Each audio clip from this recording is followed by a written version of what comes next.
Hare Rama, Hare Rama, Rama Rama, Hare Hare, Hare Krishna, Hare Krishna, Krishna Krishna, Hare Hare.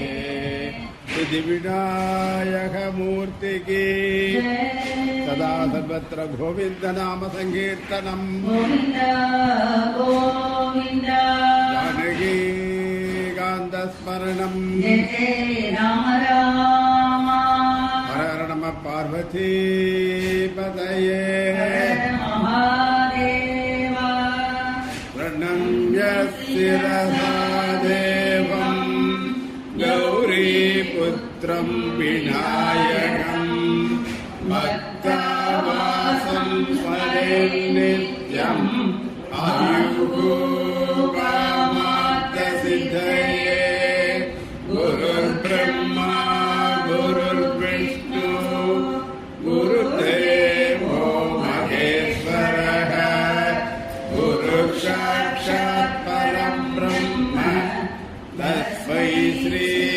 गुरवे नमः. स्मृति पुराणानाम् आलयं करुणालयं नमामि भगवत्पादशङ्करं लोकशङ्करम्. कूजन्तं राम रामेति मधुरं मधुराक्षरम् आरुह्यकविदासारं वन्दे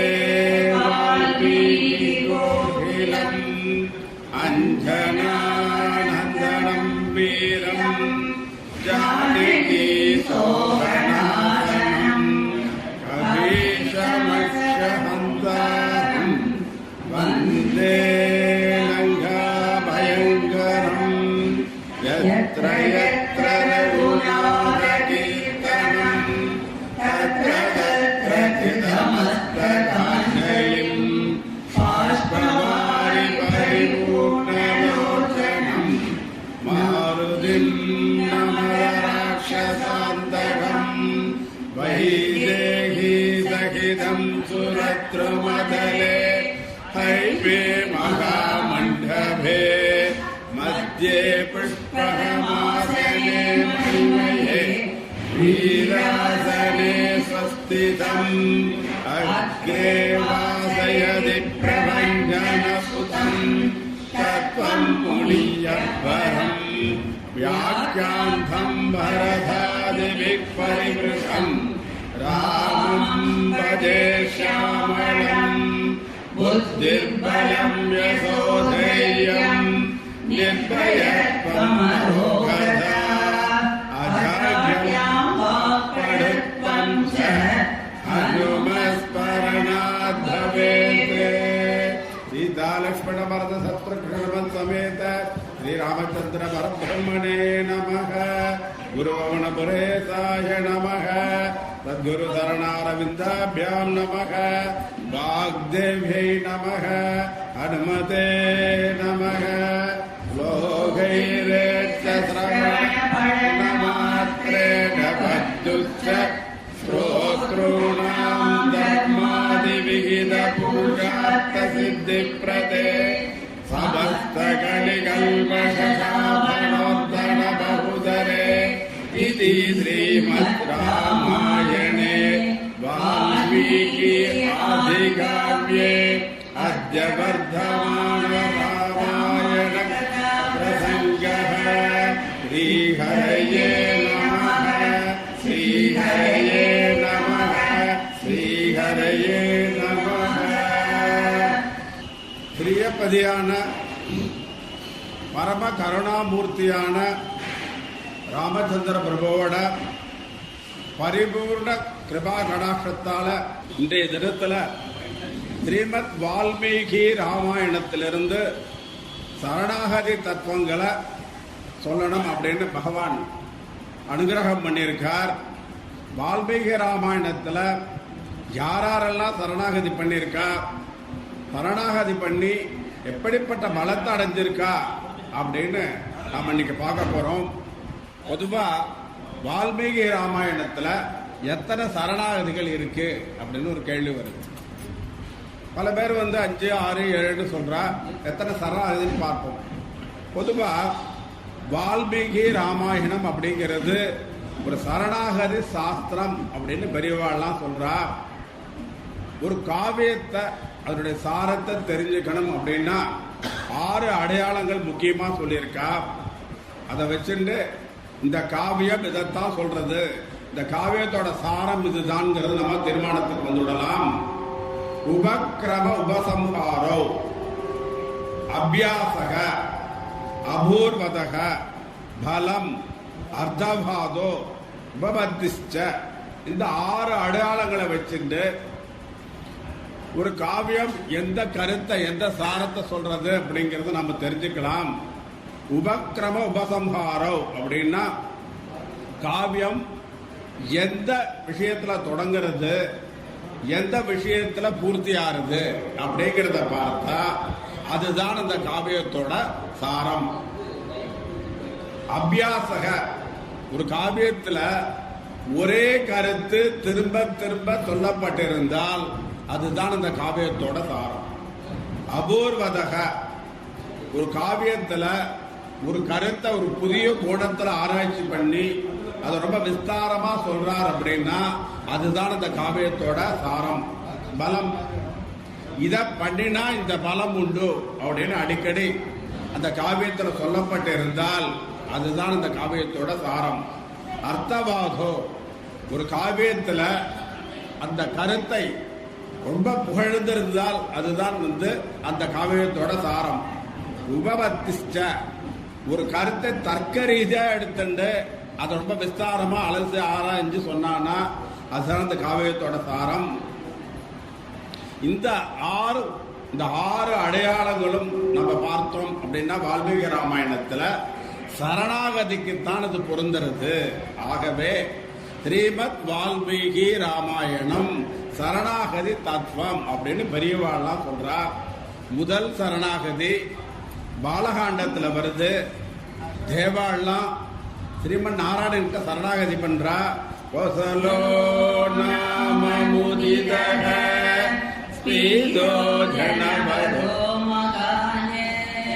நிவிஷ்ட சரயூதீரே பிரபூதகனதான்யமான அயோத்யா நாம நகரி தத்ராசீது லோக விஸ்ருதாக மனுநாமானவேந்திரேண யாபுரி நிர்மிதா ஸ்வயம்.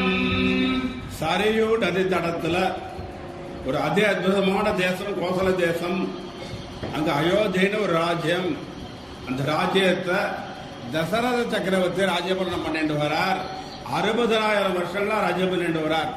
அவரை பத்தி சொல்லணும்னா புண்ணியசீலன், துதிபுத்தி, சத்தியசீலன், சத்திய பிரதிஞன், சதுரங்க சைன்யம், அக்னிஷ்டோமாரி, மகா யகினா பண்ணின அப்பேற்பட்ட அந்த தசரத ராஜாவுக்கு புத்திரபாகியம் இல்லை. புத்திரபாகியம் வேணும்னு அவர் நினைக்கிறார். இந்த தசரத சக்கரவர்த்தி வர விஸ்வாகம்சத்துல வந்த அத்தனை ராஜாக்களும் சரையூ நதி தீரத்தில் இருக்கக்கூடிய அதி அற்புதமான நகரம் அயோத்தி நகரம். அந்த அயோத்தி நகரத்தை தசரத சக்கரவர்த்தி 60,000 வருஷங்களா ராஜ்யபரணம் பண்ணிட்டு இருக்கார். அவருக்கு புத்திரபாகியம் இல்லை. தசரத சக்கரவர்த்திக்கு முன்னாடி விஸ்வாகம் வந்த எல்லா ராஜாக்களும் சக்கரவர்த்திகளும் அந்த விஸ்வாக வம்சத்தை அப்படியே வளர்த்துட்டு வந்திருக்கார். அவருடைய கீர்த்தியை மட்டும் அபிவிருத்தி பண்ணியிருக்கார். அந்த விஸ்வாக வம்சத்தை உத்தாரணம் பண்ணக்கூடிய ஒரு புத்திரன் வரணும்னு தசரதன் நினைக்கிறார். வசிஷ்டாத ரிஷிகள் கிட்ட மந்திரிமார்களா கலந்து ஆலோசனை பண்றார்.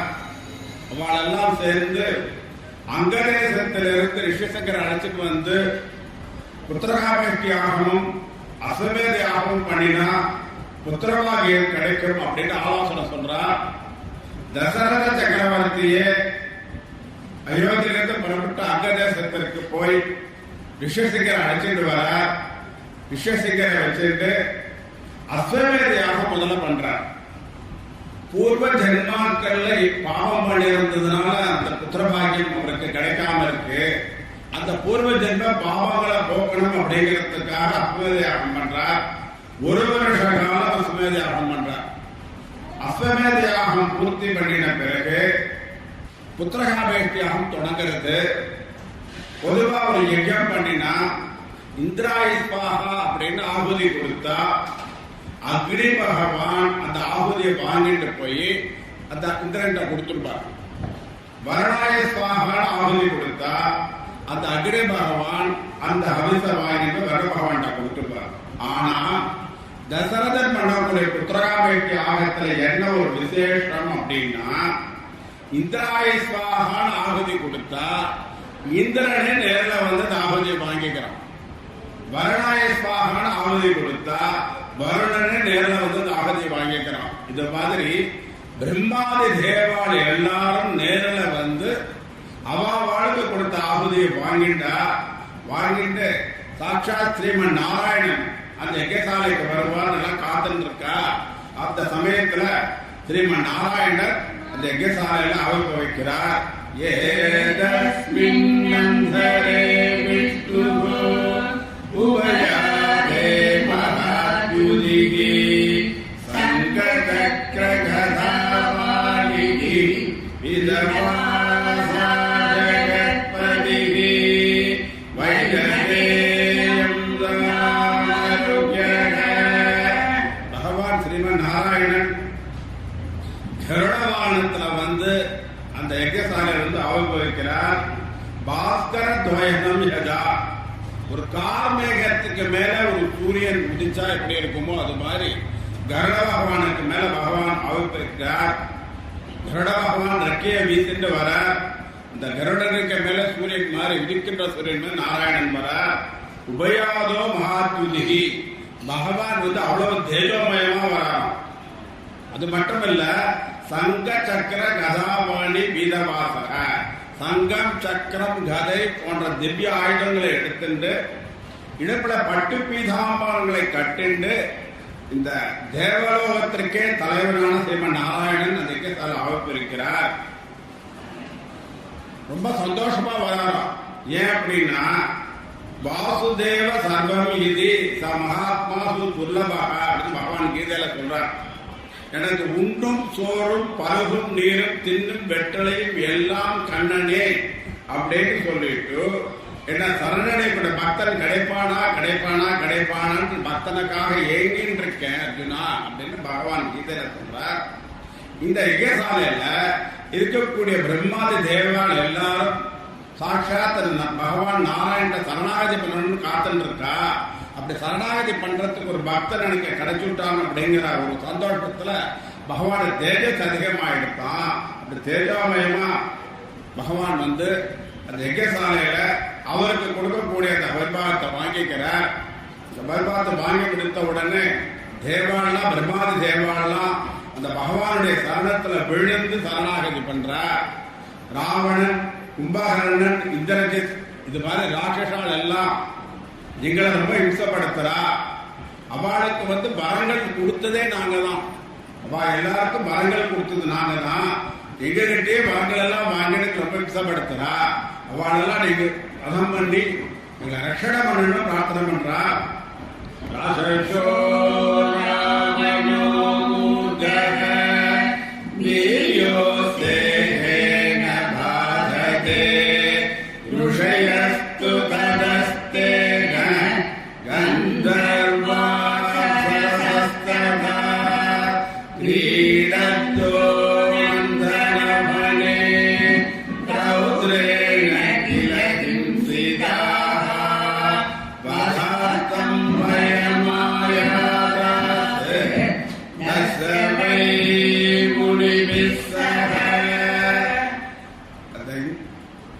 ராவணன், கும்பகர்ணன் போன்ற ராசகாலாம் எங்களை விசப்படுத்துறா. அவட்டத்தை எங்களை காப்பாத்து எங்களுக்கு ரட்சணம் என்று பகவான் பிரார்த்தனை பண்றா. இந்த சமயத்துல பகவான் சொல்றார், பயம் தஜகபத்ரம் இதம் யுதிராவணம் சபுத்திர பௌரம் அமித்ரஜாதிபாந்தவம் அத்வாதூரம் துராத்மானம் தேவர்ஷீணாம் பயாவஹம் தசவர்ஷசஹஸ்ராணி தசவர்ஷசஹஸ்ராணி ச வஸ்யாமி மானுஷே யோகே பாலயன் பிரதிபீமிமாம். பகவான் இந்த இந்திராதி தேவாட்ட சொல்றார், பயப்படாதீங்கன்னு சொல்றார். தேவாலாம் பகவான்கிட்ட கேட்கிறா, எப்படி நாங்க பயப்படாம இருக்கிறது? அந்த ராவணன் தேவனாலோ யக்ஷனாலோ கந்தர்வனாலோ சித்தனாலோ சாரணனாலோ கிண்ணறனாலோ கிம்புருஷனாலோ அசுரனாலோ ராசனாலோ விருத்தி வரக்கூடாதுன்னு அவ்வளவு வரம் வாங்கிட்டு இருக்கான். அவனை எப்படி நீங்க மதம் படைங்கிற சம்ரட்சணம் பண்ண போறேன்னு கேட்கிறா. பகவான் சொல்ற, இந்த ராசசன் உங்ககிட்ட வரம் வாங்கினப்போ தேவனாலோ யக்ஷனாலோ கந்தர்வனாலோ சித்தனாலோ சாரணனாலோ கிரணனாலோ கிம்புருஷனாலோ அசுரனாலோ ராட்சனாலோ வித்தி வரக்கூடாதுன்னு வரம் வாங்கிட்டு இருக்கான்.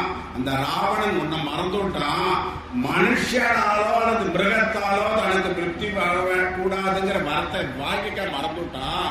அதனால நான் இந்த உலோகத்தை மனுஷ ரூபத்துல அவதாரம் பண்ணி நான் வந்து ராவணாதை அதோட வதம் பண்ணி ரட்சிப்பேன் அப்படின்னு சொன்னா, அது மட்டும் இல்ல, ராவணன் மட்டும் வதம் பண்ணாம அவனுடைய புத்திரர்கள் பௌத்திரர்கள் மந்திரிகள் மித்திரர்கள் பந்துக்கள் அத்தனை பேரே வதம் பண்ணி உங்களை ரட்சிப்பேன் அப்படின்னு சொல்லிட்டாங்க. அதுக்கு நீங்களா என்ன பண்ணணும்? வானவா இருக்கக்கூடிய நீங்கள் எல்லாரும் இந்த பூலோகத்துல வானர்களா வந்து பிறக்கணும் அப்படின்னு பகவான் ஆகிய பண்ணினார். பகவான் ஆகியப்படி தேவாலாம் வானர்களா வந்து அவதாரம் பண்றா. இந்திரோட அம்சமா வாலியும், சூரியோட அம்சமா சுப்ரீமனும், வாயுவோட அம்சமா ஹனுமானும். சில பேர் சிவபெருமான் வந்து ஹனுமாரா அவதாரம் பண்ணினான்னு சொல்லுவா. அக்னியோட அம்சமா நீலனும், விஸ்வகர்மாவோட அம்சமா நலனும், அஸ்வினி தேவாவோட அம்சமா மைண்டன் விதனும், பிரம்மா வந்து கருடத்துல ஒரு ஜாம்பவானா வந்தா. அந்த சமயத்துல தேவாலெல்லாம் வானவர்களா அவதாரம் பண்ணிட்டா. பகவான் ஸ்ரீமன் நாராயணன் தசரத புத்திரன் ஸ்ரீ ராமச்சந்திரனா அவதாரம் பண்ணினார். ஆதிசேஷன் லட்சுமணனா அவதாரம் பண்ணினார். சக்கரத்தாழ்வார் பரதனா அவதாரம் பண்ணினார். பாஞ்சஜன்யங்கிற சங்கம் வந்து சத்ருகுணனா அவதாரம் பண்ணினார். தேவாலாம் பகவான் சரணாகதி பண்ணினா. ராவணாத ராட்சிகளை மதமரண்டு சரணாகதி பண்ணினா. அதனுடைய பலம் என்னன்னா, ஸ்ரீமன் நாராயணன் ராமாவதாரம் இந்த பூலோகத்தில் பண்ணி அந்த ராவணாத ராட்சிகளை வதம் பண்ணினார். முதல் சரணாகதி பலிதமாச்சு. அடுத்தது இரண்டாவது சரணாகதி. இந்த சரணாகதி பாலகாண்டத்துல தான் வருது. திருசங்க விஸ்வாமித்திரத்தை பண்ண சரணாகதி. ராமச்சந்திரமூர்த்திக்கு குலகுரு, முக்கியமான குரு, வம்சத்துக்கே குரு யாருன்னா வசிஷ்டர். ஆனா நடுவுல வந்து கொஞ்சம் போல வந்திருக்கார் விஸ்வாமித்திரர். விஸ்வாமித்திரர் கொஞ்ச நாள் வந்து ராமச்சந்திரமூர்த்திக்கு குருவா இருந்தார். அவரோட சரித்திரம் தான் வால்மீகி ராமாயணத்துல கிட்டத்தட்ட 20 சர்க்கங்களை வால்மீகி சொல்றார். குலகுரு வசிஷ்டரோட சரித்திரம் வந்து அவ்வளவு விஸ்தாரமா சொல்லப்படல. ஏன் அப்படின்னா, விஸ்வாமித்திர மகரிஷி வந்து சரணாகத வத்சலர். இந்த சரணம்னு சொல்லி வந்துட்டா அவளை எப்படியாவது வந்து ரட்சிப்பா அப்படிங்கிறதுனால அவரோட சரித்திரம் வசந்த சரித்திரம்னு சொல்லிட்டு 20 சர்க்கங்களை வால்மீகி மகரிஷி சொல்லியிருக்கார். இந்த சரித்திரத்தை மிதிலாபுரியில ஜனகரோட குலகுரு சதானந்த ராமலட்சுமண சொல்றார். விஸ்வாமித்திரர் சரணாகர்களை ரட்சிச்சா, அதனால ஒரு பிரம்மரிஷ்டி பட்டவரை வசந்தா அப்படிங்கிறது சொல்றார். விஸ்வாமித்திரர் இப்போ ராஜபரணம் பண்ணிட்டு இருக்கார், ரிஷியா ஆகல. அந்த சமயத்துல வனத்துக்கு போறார். வனத்துக்கு போற சமயத்துல வசிஷ்டரோட ஆசிரமத்துக்கு போறார். வசிஷ்டர் வரவேற்பு உபச்சரித்து நல்ல மரியாதை எல்லாம் பண்றார். அந்த சமயத்துல அங்க பார்த்தா காமதேனு, தேவலோகத்துல காமதேனு அங்க இருக்கிறத பார்க்கிறார். வசிஷ்டர் அந்த காமதேனு எனக்கு கொடுத்துடுங்கன்னு கேட்கிறார். பொதுவா யாராவது ஒண்ணு ஆசைப்பட்டு கேட்டா அதை கொடுக்கணும். அது ராஜாவே கேட்கிறார், கொடுக்க மாட்டேன்னு சொல்ல முடியாது. அதனால காமதேனு உங்களோட வந்தா நீங்க கூட்டிட்டு போங்க, வரத்தா விட்டுடுங்கன்னு சொல்லிடுறார். விஸ்வாமித்திரர் இந்த காமதேனு இருக்கக்கூடிய கொட்டில போய் காமதேனு பிடிச்சு இழுக்கிறார். இந்த சமயத்துல காமதேனு வசிஷ்ட கேட்கிறார், என்ன இப்படி நான் அந்த ரிஷியோட போக சொல்லிட்டேன், நான் என்ன பண்ணட்டோம்னு கேட்கிறேன். உன்னை காப்பாற்றிக்கக்கூடிய சாமர்த்தியம் உனக்கு இருக்கு, நீ உன்னை காப்பாத்திக்கோன்னு அவர் சொல்றார். உடனே இந்த காமதேனோட சரீரத்திலிருந்து ஏராளமான சைனியங்கள் வெளியில வருது. அந்த சைனியங்கள் எல்லாம் விஸ்வாமித்திரோட சைனியங்களை திம்சம் பண்ணி ஒண்ணுமில்லாம ஆக்கிடுக்கும். இத பார்த்து விஸ்வாமித்திரருக்கு சரியான கோபம், எப்படியாவது வசிஷ்டரை ஜெயிச்சே ஆகணுங்கிற எண்ணம் வந்தது. சிவபெருமானுக்கு தபஸ் பண்றார். ஆயிரக்கணக்கான வருஷங்கள் சிவபெருமானுக்கு தபஸ் பண்ணி அந்த சம்ஹார மூர்த்தியிட்ட சம்ஹாரத்துக்கு உண்டான அத்தனை சஸ்திரங்களா வாங்கிட்டு வர, வாங்கிட்டு விஸ்வாமித்திரர் வசிஷ்டர் யுத்தம் பண்ண கூப்பிடுறார். வசிஷ்டர் கேட்கிறார், என்ன தப்பு பண்ணினேன், காமதேனு உங்களுக்கு கேட்டேன், காமதேனு எடுத்துட்டு போங்கன்னு சொன்னேன், காமதேனு உங்களோட வர மறுத்தா, நான் ஒன்றும் பண்ணலையே சொல்றார். இல்ல, உன்னுடைய மந்திர சக்தியானதான் காமதேனோட சரீரத்திலிருந்து அத்தனை சைன்யம் வந்தது, என்னோட யுத்தம் பண்ணியே தீரன்னு யுத்தத்தை கூப்பிடுறார்.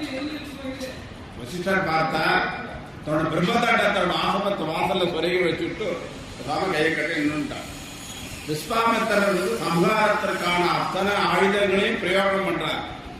எல்லா ஆயுதங்களும் இந்த பிரம்மதண்டத்தை தாங்கி வசிஷ்ட ஆசமத்துக்குள்ள போக மாட்டேங்குது.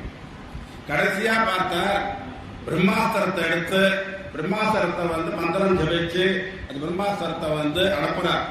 இந்த பிரம்மாஸ்திரம் என்ன பண்ணிட்டு வசிஷ்டோட பிரம்மதண்டத்தை மட்டும் எரிச்சுட்டு கீழே விழுந்து.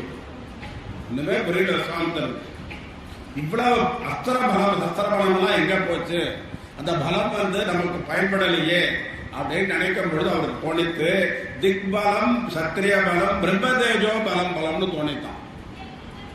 இந்த அஸ்திர பலம் சஸ்திர பலம் எல்லாம் ஒண்ணுமே கிடையாது, தபோ பலம் தான் வசதிங்கிறத அப்ப அவருக்கு தோணித்து. உடனே என்ன பண்றார், தபஸுக்கு புறப்பட்டு விட்டார். தபஸ் பண்ணி தபோபலனை அபிவிருத்தி பண்ணிட்டு வசிஷ்டரோட நம்ம யுத்தம் பண்ணி அவரை ஜெயிக்கலாம் அப்படின்னு சொல்லிட்டு தபஸுக்கு புறப்பட்டார். எங்க வராருன்னா பாரத தேசத்தோட தென்பகுதி தமிழ்நாட்டில் தபஸ் பண்றாரு. ஆயிரக்கணக்கான வருஷங்கள் தபஸ் பண்ணிட்டு இருக்கார். இந்த சமயத்துல அயோத்தியில திருசங்கு ராஜபரணம் பண்ணிட்டு இருக்கான். அந்த சமயத்துல திருசங்கத்துக்கு ஒரு விபரீதமான எண்ணம் வருது. என்ன எண்ணம், சரீரத்தோட சொர்க்கத்துக்கு போகணும். இயற்கைக்கு மாறுபட்ட எண்ணம் வருது. நிச்சயமா யாராலையும் சரீரத்தோட சொர்க்கத்துக்கு போக முடியாது. சரீரத்துக்குள்ள இருக்கக்கூடிய இந்த ஜீவன் மட்டும்தான் சொர்க்கமோ நரகமோ வைகுண்டமோ அவருடைய கர்ம வினைப்படி போகும். ஆனா அவனுக்கு விபரீதமான எண்ணம், சரீரத்தோட சொர்க்கத்துக்கு போகணும். உடனே குருவான வசிஷ்ட போய் கேட்கிறான், என்ன அந்த சரீரத்தோட சொர்க்கத்துக்கு நீங்க அனுப்பணும், அதுக்கு ஏதாவது யாகங்கள் இங்கள் பண்ணி நான் அனுப்பிச்சு கொடுங்கோ அப்படின்னு கேட்கிறான். இவர் சொல்றாரு, அப்பா இது இயற்கைக்கு முரணான சமாச்சாரம், வேதங்கள் எதுலையும் இந்த மாதிரி சொல்லப்படல, அது ஒன்னால செய்ய முடியாது, என்னால முடியாதுங்கிறார். வசிஷ்டரோட குழந்தைட்டெல்லாம் போய் கேட்கிறார், எப்படியாவது இந்த சரீரத்தோட சொர்க்கத்துக்கு அனுப்புங்கன்னு. இந்த குழந்தையெல்லாம் சொல்றா, எங்க அப்பா முடியாதுன்னு சொல்லிட்டா அந்த காரியத்தை நாங்க பண்ணினோம்னா எங்களை சபிச்சு விடுவோம், நாங்க பண்ண மாட்டோம்னு. திருப்பி என்ன பண்றார், வசிஷ்டர் தொந்தரவு பண்ணிட்டே இருக்கார். ஒரு தொந்தரவு தாங்க முடியாம வசிஷ்டர் திருசங்குவை சண்டாளனா போட்டு சாபம் கொடுத்துடுறார். அந்த கணத்திலேயே திருசங்கு சண்டாள ரூபம் சொல்றது. அரண்மனைக்கு கூட திரும்ப முடியல.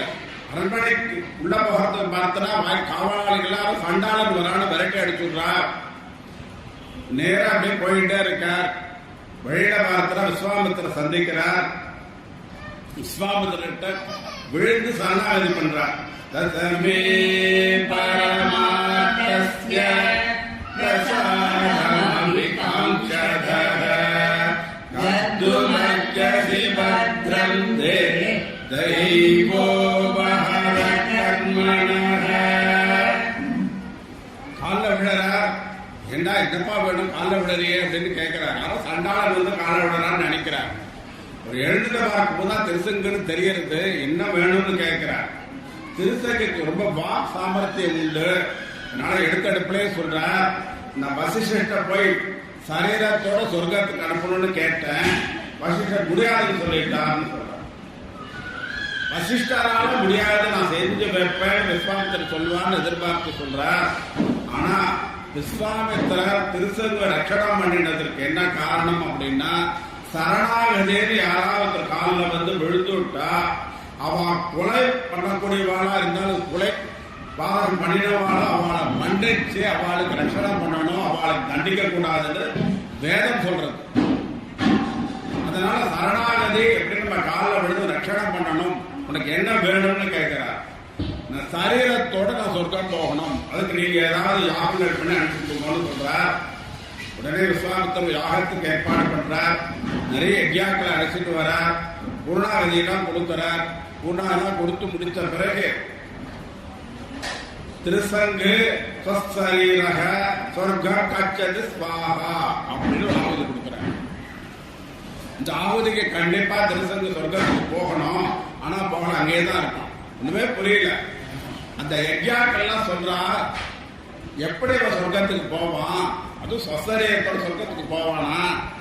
இந்த யாகம் பண்றது ஒரு சண்டான, அதை பண்ணி வைக்கக்கூடியது ஒரு சத்திரிய, எப்படி சொர்க்கத்துக்கு போவான்னு கேட்கிறார். அதை பார்த்து விஸ்வாமித்திரர் சொல்றார், என்னுடைய தபோபலனை நான் பயன்படுத்தி இந்த திருசங்க ஸ்வசரீரத்தோட சொர்க்கத்துக்கு அனுப்புறேன்னு தபோபலனை கொடுத்து திருசங்கு ஸ்வசரீரக சொர்க்கம் கச்சது ஸ்வாகான்னு ஆகுதி கொடுக்கிறார்.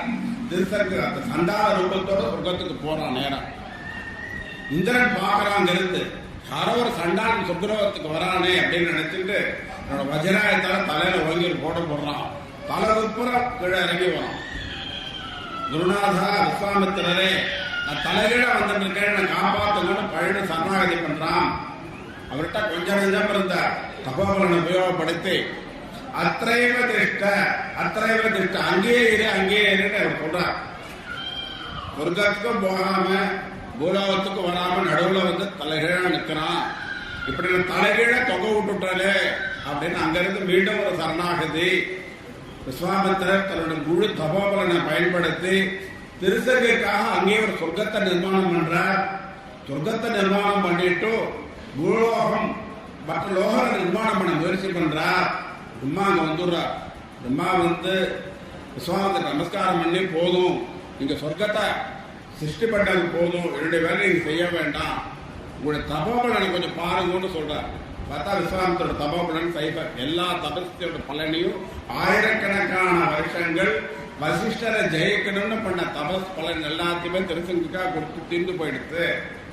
அதனால மீண்டும் வந்து தபஸ் பண்ண புறப்படுறார். மூணாவது சரணாகதி புஷ்கரத்துல போய் தபஸ் பண்ண ஆரம்பிக்கிறார். சரி, தட்சிண பாகத்துக்கு வந்தாச்சு. இங்க நம்ம தபம் பண்ணினோம், பலன்லாம் கிடைச்சது. அந்த பலன்லாம் யாரோ ஒருத்தருக்கு கொடுத்துட்டோம். இனிமேலாவது நாம வந்து தபோபலனை அபிவிருத்தி பண்ணிட்டு அந்த வசிஷ்டரை வந்து ஜெயிக்கணுங்கிறதுக்காக புஷ்கரத்துல போய் தபஸ் பண்றார். அந்த சமயத்துல விஸ்வாகுல ராஜா அம்பரீஷன் வந்து ராஜபரணம் பண்ணிட்டு இருக்கான். அம்பரீஷன் வந்து நிஷ்காமியார்த்தமா பல யஜ்யங்கள்லாம் பண்றான். எந்த விதமான பலனும் எதிர்பார்க்கல, பல யஜ்யங்கள் பண்றான். அப்படி யஜ்யங்கள் பண்றதுனால இந்திர பதவி அவனுக்கு கிடைச்சிடுமோ அப்படி இந்திரன் பயந்துண்டு அந்த அம்பரீஷன் பண்ணக்கூடிய யஜ்யத்திலிருந்து யஜ்ய பசுவை வந்து திருடிட்டு போயிடும். யஜ்ய பசு இல்லாம யஜ்யம் பூர்த்தி ஆகாது. அப்படி யஜ்யம் பூர்த்தி ஆகலைன்னா அந்த யஜ்யம் பண்ணுற எல்லாருக்குமே பாவம் தோட்டங்கள் வந்து சேரணும். அதனால என்ன பண்றதுன்னு அவருக்கு தெரியாம இங்க இருக்கக்கூடிய பெரியவார்கள் ஆலோசனை பண்றா. யஜ்ய பசு இல்லை அப்படின்னா யஜ்யம் பூர்த்தி ஆகாது. அந்த யஜ்ய பசுக்கு பதிலாக நரபலி கொடுத்தா அந்த யஜ்யம் பூர்த்தி ஆகும் அப்படின்னு சொல்லிட்டு போடுறான். நரபலி யார் கொடுப்பா? அந்த சமயத்துல விஸ்வாமித்திரோட சகோதரி சத்யவதினி இருக்கா, அவருடைய பர்த்தா ரிஷிகர், அவ எல்லாமே யஜ்யசாலையில இருக்கா. இந்த ரிஷிகர் சொல்றா, எனக்கு நிறைய சம்பாவனை கொடுத்தா என்னோட 3 குழந்தைல ஒரு குழந்தைய நான் இந்த யஜ்யத்துக்கு பலியா கொடுத்துடுறேங்க. அம்பரீஷனா அவருக்கு நிறைய சம்பாவனை கொடுத்து 3 குழந்தைல எந்த குழந்தைய பலியா கொடுக்குறேன்னு கேட்டா இந்த சமயத்துல சொல்றா, எனக்கு 3 குழந்தைகள் இருக்கு, முதல் குழந்தை வந்து எனக்கு வேணும், எனக்கு பின்னாடி எல்லா காரியமும் பண்றதுக்கு குழந்தை வேணும். இந்த 2 குழந்தைல 2வது குழந்தை 3வது குழந்தைல ஒரு குழந்தை நீங்க பலியா எடுத்துக்கோங்க. சத்தியவதி சொல்றா, இந்த 3வது குழந்தை கடைக்குட்டி சிங்கம் எனக்கு ரொம்ப செல்லம், அந்த குழந்தையை தரமாட்டேங்கிறா. நடுவில் மாட்டின்றது யாரு? நடுப்புள்ள சுனச்சேபன் பேர். இந்த சுனச்சேபன் பலி கொடுக்கறதுக்காக தீர்மானம் பண்ணினா அம்பரீஷோட வீரர்கள்லாம் சுனச்சேபனை கூட்டிட்டு வரா. எது வழியா கூட்டிட்டு வரா? நம்ம விஸ்வாமித்திர தபஸ் பண்ணிட்டு இருக்காரு ஆயிரக்கணக்கான வருஷங்கள், அந்த புஷ்கரத்தின் வழியா அழைச்சிட்டு வரா. சுனச்சேபன் பார்க்கறான், மாமா தபஸ் பண்ணிட்டு இருக்கார். மாமாவோட காலில் போய் விழுந்து சரணாகதி பண்றான்.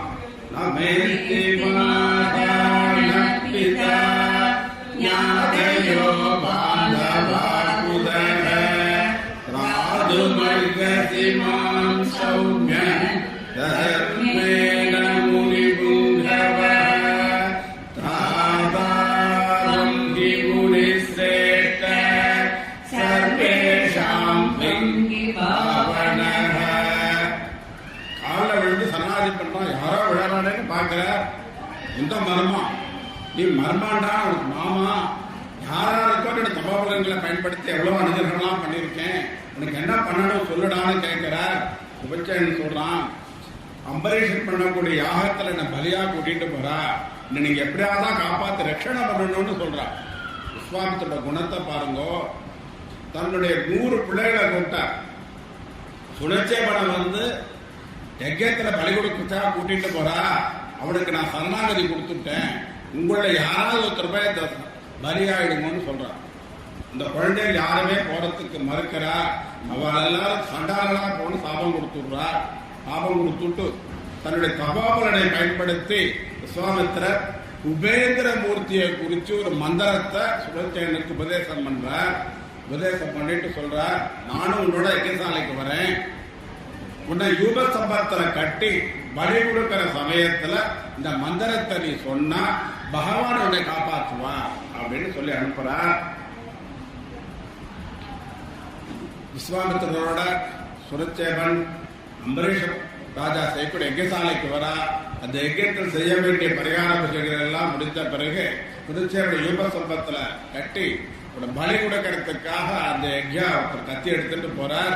அது வெற்ற சமயத்துல பார்த்தா சுனச்சேபன் விஸ்வாமித்திர உபதேசம் பண்ண மந்திரத்தை சொல்றா. மந்திரம் சொன்ன உடனே இந்த கத்தியை கீழே போட்டுட்டு அவருக்கு பயமா இருக்குன்னு ஓடி போயிடுறாரு. இதுவரையில நான் பசுக்களை யஜ்ய பசுக்களை தான் பலி கொடுத்திருக்கேன், நரபலி கொடுத்தது இல்லை, அதனால எனக்கு பயமா இருக்குன்னு ஓடி போயிடுறாரு. யஜ்யம் பூர்த்தி ஆகல, பலி கொடுக்கல, அம்பரீஷனுக்கு ஒன்றும் புரியல, என்ன பண்ணலாம் அப்படின்னு கேட்டு இருக்கிற சமயத்தில் ரிஷிகர் சொல்றார், எனக்கு இன்னும் கொஞ்சம் சம்பாவனை கொடுங்கோ, என் பையனை நானே பலி கொடுக்கிறேன்னு சொல்றார்.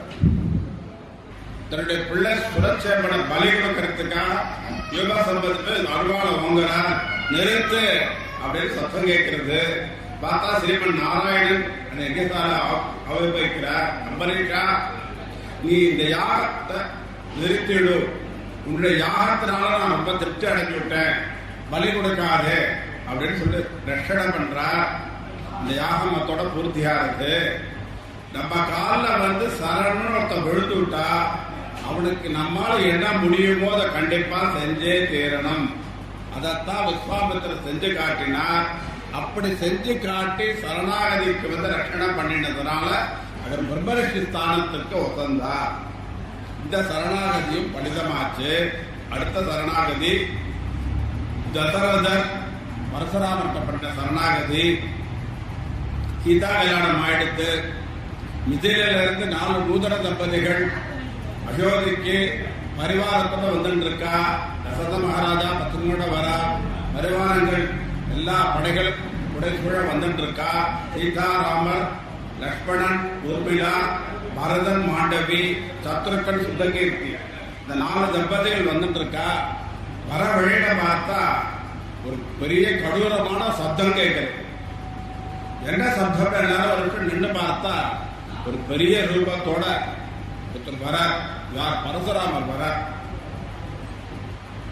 பரசுராமர் ராமனை பார்த்து சொல்றார், ராமா, நீ என்னமோ இந்த சிவதனுசை முடிச்சுட்டு சீதாதேவி விவாகம் பண்ணிட்டு வந்தேனாம, எத்தனையோ ராஜாக்கள் எல்லாம் அந்த தனுசை தொட்டு தொட்டு இத்து போன தனுசு இது, அந்த தனுசை நீ முறிச்சு ரொம்ப வீரண்டு ஸ்தாபனம் பண்ணிட்டு சீதாதேவி கல்யாணம் பண்ணி வந்தியே, என்னோட கையில பார் விஷ்ணு தனுசு இருக்கு, இந்த விஷ்ணு தனுசை நீ முறிச்சு விஷ்ணு தனுசை நாணேற்றி நீ என்னோட போரிட்டு பாருன்னு சொல்ற.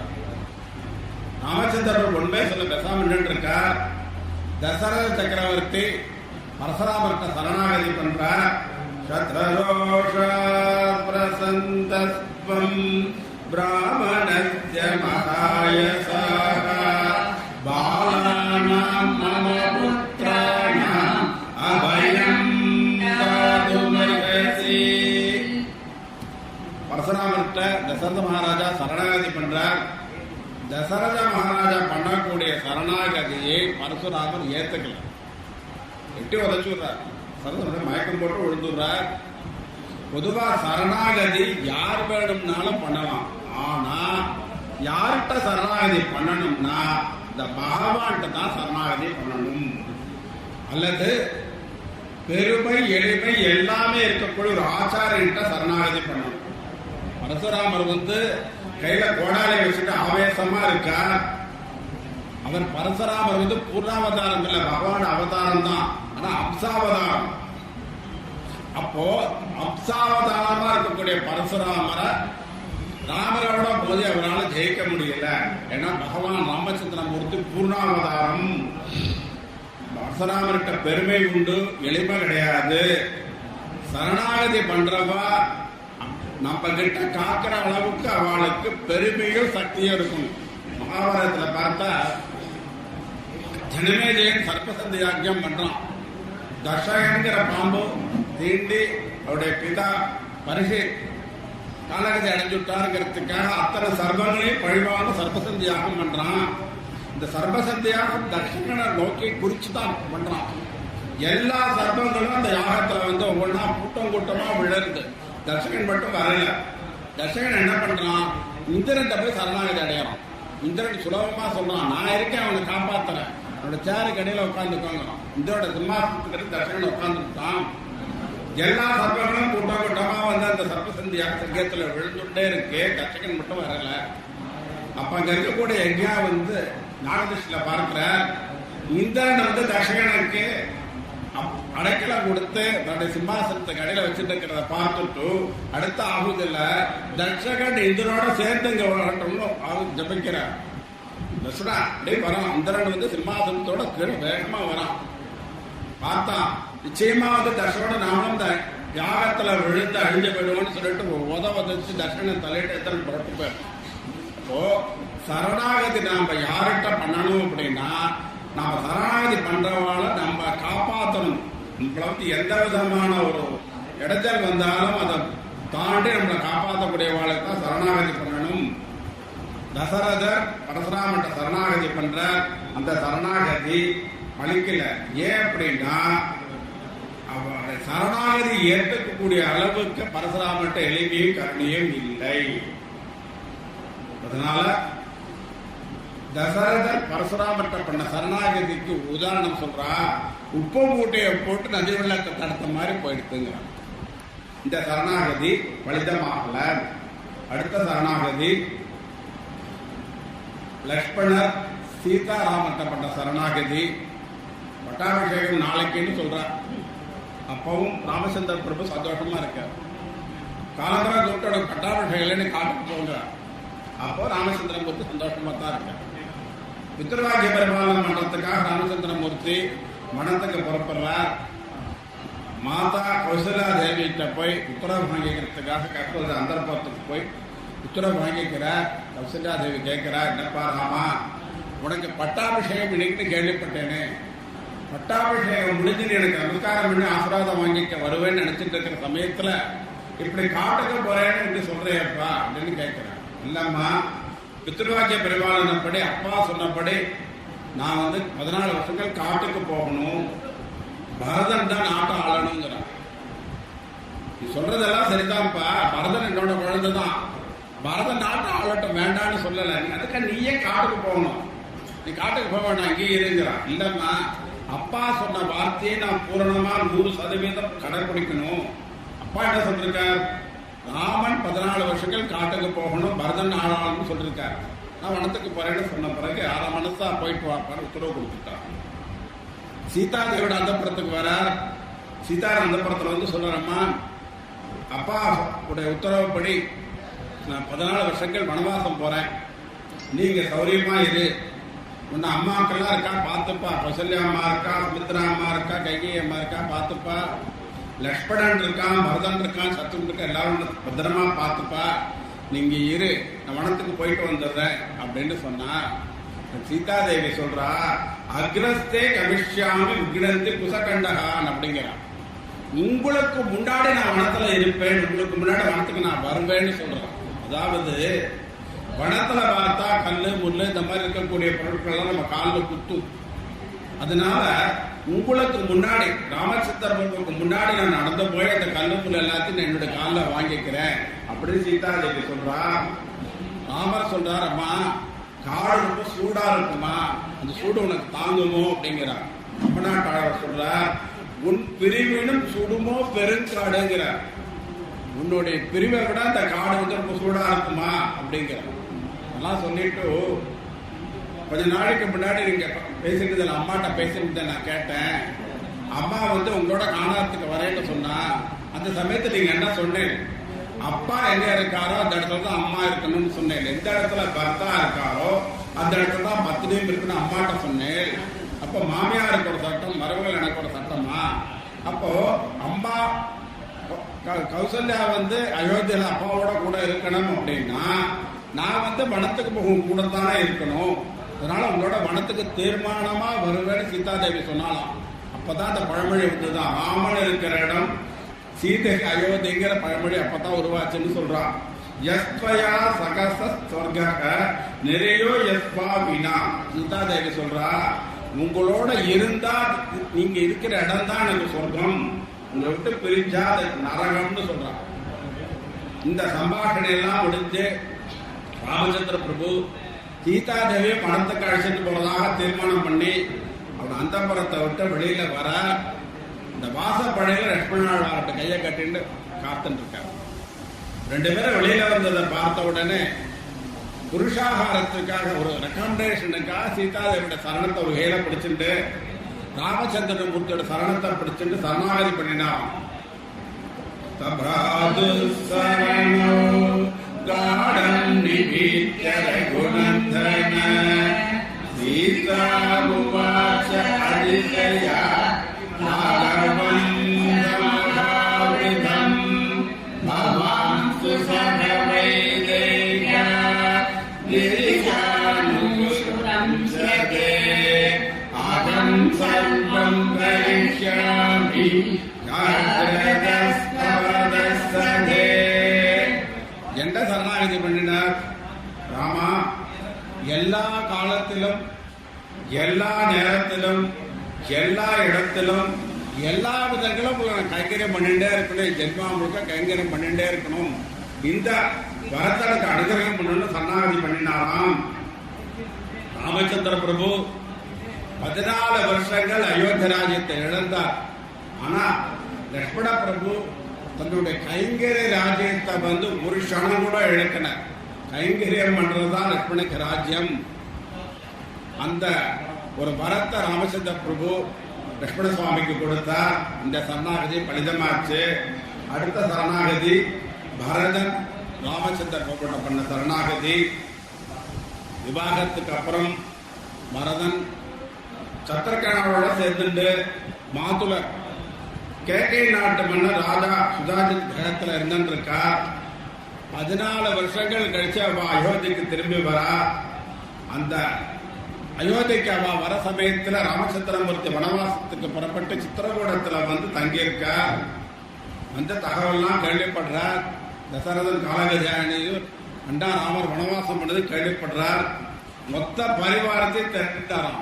ஆணை புறவி தேரோட காலால் அணிகொண்ட சேனை தொகையோடு இவாரோட சுமந்தனர் வசிஷ்டர் எல்லாரையும் கூட்டிட்டு சித்திரகூடத்துக்கு வர ராமச்சந்திர பிரபுவோட சரணத்துல விழுந்து நமஸ்காரம் பண்ணி சொல்றார், நான் ராஜ்யத்தை நீங்க தான் ஏத்துக்கணும், ராஜ்யபுரம் நீங்க தான் பண்ணணும் அப்படின்னு சொல்றார். ராமச்சந்திர பிரபு சொல்றார், பரதா அப்பாவுடைய வாக்குப்படி பித்ருவாக்கிய பரிபாலனம் பண்றதுக்காக வனவாசத்துக்கு வந்திருக்கேன். அப்பா வந்து என்ன வனத்துக்கு போச்சுட்டு இருக்கா, அதுவும் மறுமுறை தெரிச்சுட்டு ஒரு ரிஷி மாதிரி இருக்க சொல்லியிருக்கா. நீ ராஜ ஆளணும், நான் வனத்துலதான் இருக்கணும்னு சொல்ற. வரதாழ்வா சொல்றார், அப்ப நீங்க சொன்னபடி ராஜ்யம் என்னோட இது, என்னோட ராஜ்யத்தை நான் யாருக்கு வேணாலும் கொடுக்கலாம், அந்த ராஜ்யத்தை உங்களுக்கு கொடுக்குறேன், நீங்க வாங்கன்னு கேட்கிறேன். ராமச்சந்திர பிரபு சொல்றார், வரதாஜ் உன்னுடைய பெருந்தன்மை இது, ராஜ்யத்தை எனக்கு கொடுக்கறது உன்னுடைய பெருந்தன்மை. ஆனா அதை ஏத்துக்கிறது வந்து தன்மை இல்லை. ஏன்னா கிட்டத்தட்ட 1 மாச காலமான விரதம் அனுஷ்டிச்சுட்டு நான் வனத்துக்கு வந்துவிட்டேன். இதை வந்து நடுவில் வந்து பிரேக் முடிச்சுட்டு நான் திரும்ப கூடாது அப்படிங்கிறேன். வரதாழ்வார் சொல்றார், ஒருத்தரால ஒரு காரியம் செய்ய முடியல அப்படின்னா அவருடைய சகோதரர் வந்து காரியத்தை செய்யலாம்னு சாஸ்திரங்கள்ல இருக்கு. அதனால நீங்க வனவாசங்கிறத வந்து விட்டுடுங்க, உங்களுக்கு பதிலாக நான் வனவாசத்தை அனுபவிக்கிறேன், நீங்க ராஜபரணம் பண்ணுங்கன்னு கேட்கிறேன். பிரபு சொல்றார், நான் வனவாசத்தை தொடங்கி 1 மாச காலம் ஆயிடுத்து, நடுவில் வந்து நீ இந்த தொடர்றதுங்கிறது முடியாத காரியம். அதனால நீ 14 வருஷங்கள் ராஜபரணம் பண்ணேன், நான் வனவாசம் முடிச்சு வந்துடுறேன் அப்படின்னு சொல்றார். அப்போ பரதாழ்வார் ராமச்சந்திர பிரபுட்ட பண்ண சரணாகதி பழிச்சுதா இல்லையா? பழிச்சது. 14 வருஷத்துக்கு என்ன கேட்டார், மீண்டும் அயோத்திக்கு வந்து ராஜபரணம் பண்ணணுங்கிறது அவருடைய சரணாகதியில் இருக்கக்கூடிய வேண்டுகோள். 14 வருஷங்கள் கழிச்சு அவருடைய சரணாகதி பலிதமாச்சு. பரதாழ்வார் பண்ணின சரணாகதி வால்மீகி ராமாயணத்திலே ரொம்ப வசந்த சரணாகதின்னு சொல்றான். ஏன் அப்படின்னா அவர் பண்ணின ஒரு சரணாகதிக்கு 3 விதமான பலன்கள் கிடைச்சது. சுவாமி தேசிகன் அபயப்பிரதான சாரத்தில் சொல்றார், கைகேயை விவாகம் பண்ணிக்கிறதுக்கு முன்னாடி தசரத சக்கரவர்த்தி அவருடைய பிதா அசோபதிக்கு உங்க பேரனுக்கு தான் பட்டாபிஷேகம் நடக்குன்னு வாக்கு கொடுத்திருக்கார். அப்படி வாக்கு கொடுத்ததுனால பரதனுக்கு தான் ராஜ்யத்தை கொடுக்கறது வசந்தது அப்படின்னு பிரபு சொல்றார். அந்த ராஜ்யத்தை எனக்கு நீ கொடுக்கறேன்னு சொல்ற, இந்த ராஜ்யத்தை நீ ராஜ்யத்தை கொடுக்கறதுக்கு உனக்கு அதிகாரம் இருக்கு, அது வாங்கிக்கிறதுக்கு எனக்கு அதிகாரம் இல்லைன்னு சொல்றார். ஏன் அப்படின்னா ஏற்கனவே முதல் சரணாகதி பார்த்தோம், தேவாள் எல்லாரும் பகவான் நாராயணன்கிட்ட சரணாகதி பண்ணியிருக்கார். ராவணாதி ராசர்களை வதம் பண்ணணும், ரட்சணம் பண்ணணும் சரணாகதி பண்ணியிருக்கார். அந்த சரணாகதி பலிதமாகணும்னா ராமர் வனவாசம் போனாதான் அந்த சரணாகதி பலிதமாகும். அதனால அந்த சரணாகதி வந்து முதல் அப்ளிகேஷன். அந்த முதல் அப்ளிகேஷனை ப்ராசஸ் பண்ண பிறகுதான் நம்ம பரதன் போட்ட அடுத்த அப்ளிகேஷன் ப்ராசஸ் பண்ண முடியும். அதனால பரதன் சரணாகதிக்கு 14 வருஷங்கள் கழிச்சு அந்த சரணாகதிக்கு பலனை கொடுத்தார். இது முதல் பலன். 2வது, சரணாகதி பண்ணினவாளுக்கு உடனடியா அவ கேட்ட பலனை கொடுக்க முடியல அப்படின்னா அவளுக்கு இந்த இன்டர்பிரேட்டருக்கு இடைக்கால நிவாரணமா ஏதோ ஒரு பலனை கொடுக்கணும். அந்த பலன் எப்படி இருக்கணும்னா அவ கேட்ட பலன் அந்த வேண்டுகோளை விட வசதியான பலனா இருக்கும். அதனால ராமச்சந்திர பிரபு என்ன பண்ணினார், பரதன் வந்து தன்னை வந்து கேட்கிறான், நாடாளன்னு கேட்கிறான். அந்த சமயத்துல ராமச்சந்திர பிரபுவால அயோத்திக்கு போய் ராஜ்யபரணம் பண்ண முடியாத சூழ்நிலை இருக்கிறார். அதனால அவர் என்ன பண்ணினா, தனக்கு பதிலா தன்னுடைய பாதுகையை வந்து ராஜ்யபரணம் பண்றதுக்கு அனுப்பிச்சார். இப்ப ராமனை விட ராமனுடைய பாதுகை வசத்தியா அப்படின்னா கண்டிப்பா ராமரை விட ராமனுடைய பாதுகை வசத்தி அப்படிங்கறத நான் சொல்லல. பாதுகா சகஸ்திரத்துல சுவாமி வேதாந்த தேசிகன் சொல்றார், பிரபவதோ யதாந்திரயானா ராமாதவித்வமதிகான் யதம் பிரபாவாதே நோ சேத்யதம் து பரதஸ்யதமேவ லிப்சோ பிரத்யாயனம் பரிபணம் பவதி பவித்ரி. அதாவது ஒரு பொருளை அடமானம் வச்சு அந்த பொருள் உண்டான பணத்தை நம்ம வாங்கிடுவோம். ஒரு 5 லட்சம் ரூபாய் நமக்கு பணம் தேவைப்படுறது அப்படின்னா ஒரு 10 லட்சம் ரூபாய் மதிப்புள்ள ஒரு பொருளை நம்ம அடமானமா வச்சா 5 லட்சம் ரூபாய் பணம் கொடுக்குறோம். அது மாதிரி ராமர் தன்னால அந்த அயோத்திக்கு போய் ராஜபரணம் பண்ண முடியலங்கிறதுக்காக தன்னுடைய பாதுகையை பரதன்கிட்ட கொடுத்தாராம். அப்போ அது அடமானம் வைக்கக்கூடிய பொருளுடைய மதிப்பு வாங்கிட்டு வர பொருளை விட மதிப்பு அதிகமா இருக்கணும். அதனால பாதுகைக்கு மதிப்பு அதிகம் அப்படின்னு சொல்றாங்க. அதை தவிர ராமச்சந்திர பிரபு ராஜ்யபரணம் பண்ணிட்டு இருந்த சமயத்தை விட பாதுகாதேவி 14 வருஷங்கள் அயோத்திய ராஜபரணம் பண்ணியிருக்காங்க. அந்த 14 வருஷங்களில் பார்த்தா ராமச்சந்திர பிரபு ஆட்சி பண்ண என்ன செல்வங்களோ அதை போல 10 மடங்கு செல்வத்தை அபிவிருத்தி பண்ணி கொடுத்தாங்க. இது 2வது பலன். 3வது பலன் என்னன்னா, பரதாழ்வார் தான் மட்டும் சரணாகதி பண்ணல, மொத்த அயோத்தி மக்கள் அத்தனை பேரையும் கூட்டிட்டு சரணாகதி பண்ணிட்டார். அதை ஞாபகம் வச்சுட்ட பகவான் ராமன் வைகுண்டம் புறப்படத்த அன்று சராசரங்களே வைகுண்டத்தை அப்படின்னு ஆழ்வார் சொல்றார். அது மாதிரி அயோத்தியில் எல்லாரையும் ராமன் வைகுண்டத்துக்கு கூட்டிட்டு போயிட்டான். ஏன் கூட்டிட்டு போனார்னா, நிரந்தர பலனா மோட்சத்தை வாழ்க்கெல்லாம் கொடுத்துட்டாராம். இது 3வது பலன். அதனால்தான் வால்மீகி ராமாயணத்திலேயே பரதனோட சரணாகதி ரொம்ப வசதியான சரணாகதின்னு சொல்றா. ஒரே சரணாகதிக்கு 3 விதமான பலன்கள் அதுல கிடைச்சிருக்கு. அடுத்த சரணாகதி தண்டகாரண்யத்தில் ரிஷிகள் ராமர்கிட்ட பண்ற சரணாகதி. ராமச்சந்திர பிரபு வனவாச காலத்துல யுதிஷ்டோட ஆசிரமத்தில் இங்க இருக்க இந்த சமயத்துல தண்டகாரண்யத்தில் இருக்க ரிஷிகள் எல்லாம் ராமச்சந்திர பிரபு தரிசனம் பண்ணா அவெல்லாம் ராமச்சந்திர பட்ட சரணாகதி பண்றா.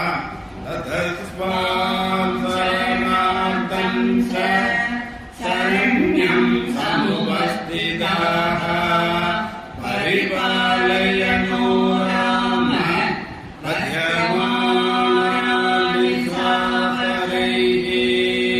பகவானே, இங்க பக்கத்துல ஜனஸ்தானம்னு ஒரு இடம் இருக்கு.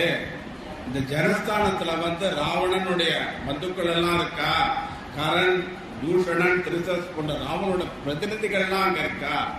அவெல்லாம் சேர்ந்து எங்களை ரொம்ப இஷ்டப்படுத்துறா. இங்க எகியாகாதிகள்லாம் அவ ரொம்ப தொந்தரவு பண்றா.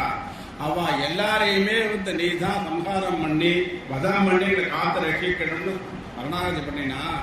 சரணாகதி பண்ணிட்டு அடுத்த வார்த்தை அவெல்லாம் சொல்றா, நகரத்தோ வனத்தோவா பொன்னோ ராஜா ஜனேஸ்வரகாங்கிறா. ராமா, நீ நாட்டுல இருந்து ராஜபரணம் பண்ணிட்டு இருந்தாலும் சரி, நீ காட்டுல காட்டுல எங்களோட கூட இருந்தாலும் சரி, உங்ககிட்ட தான் நான் தஞ்சம் அடைய முடியும். உங்களை விட்டா எனக்கு வேற கதியே கிடையாது அப்படின்னு எல்லாம் சரணாகதி பண்றா. தமிழ்நாட்டாள சொல்றார், இருளிடை வைகினேன் இறைவி தோன்றினான்.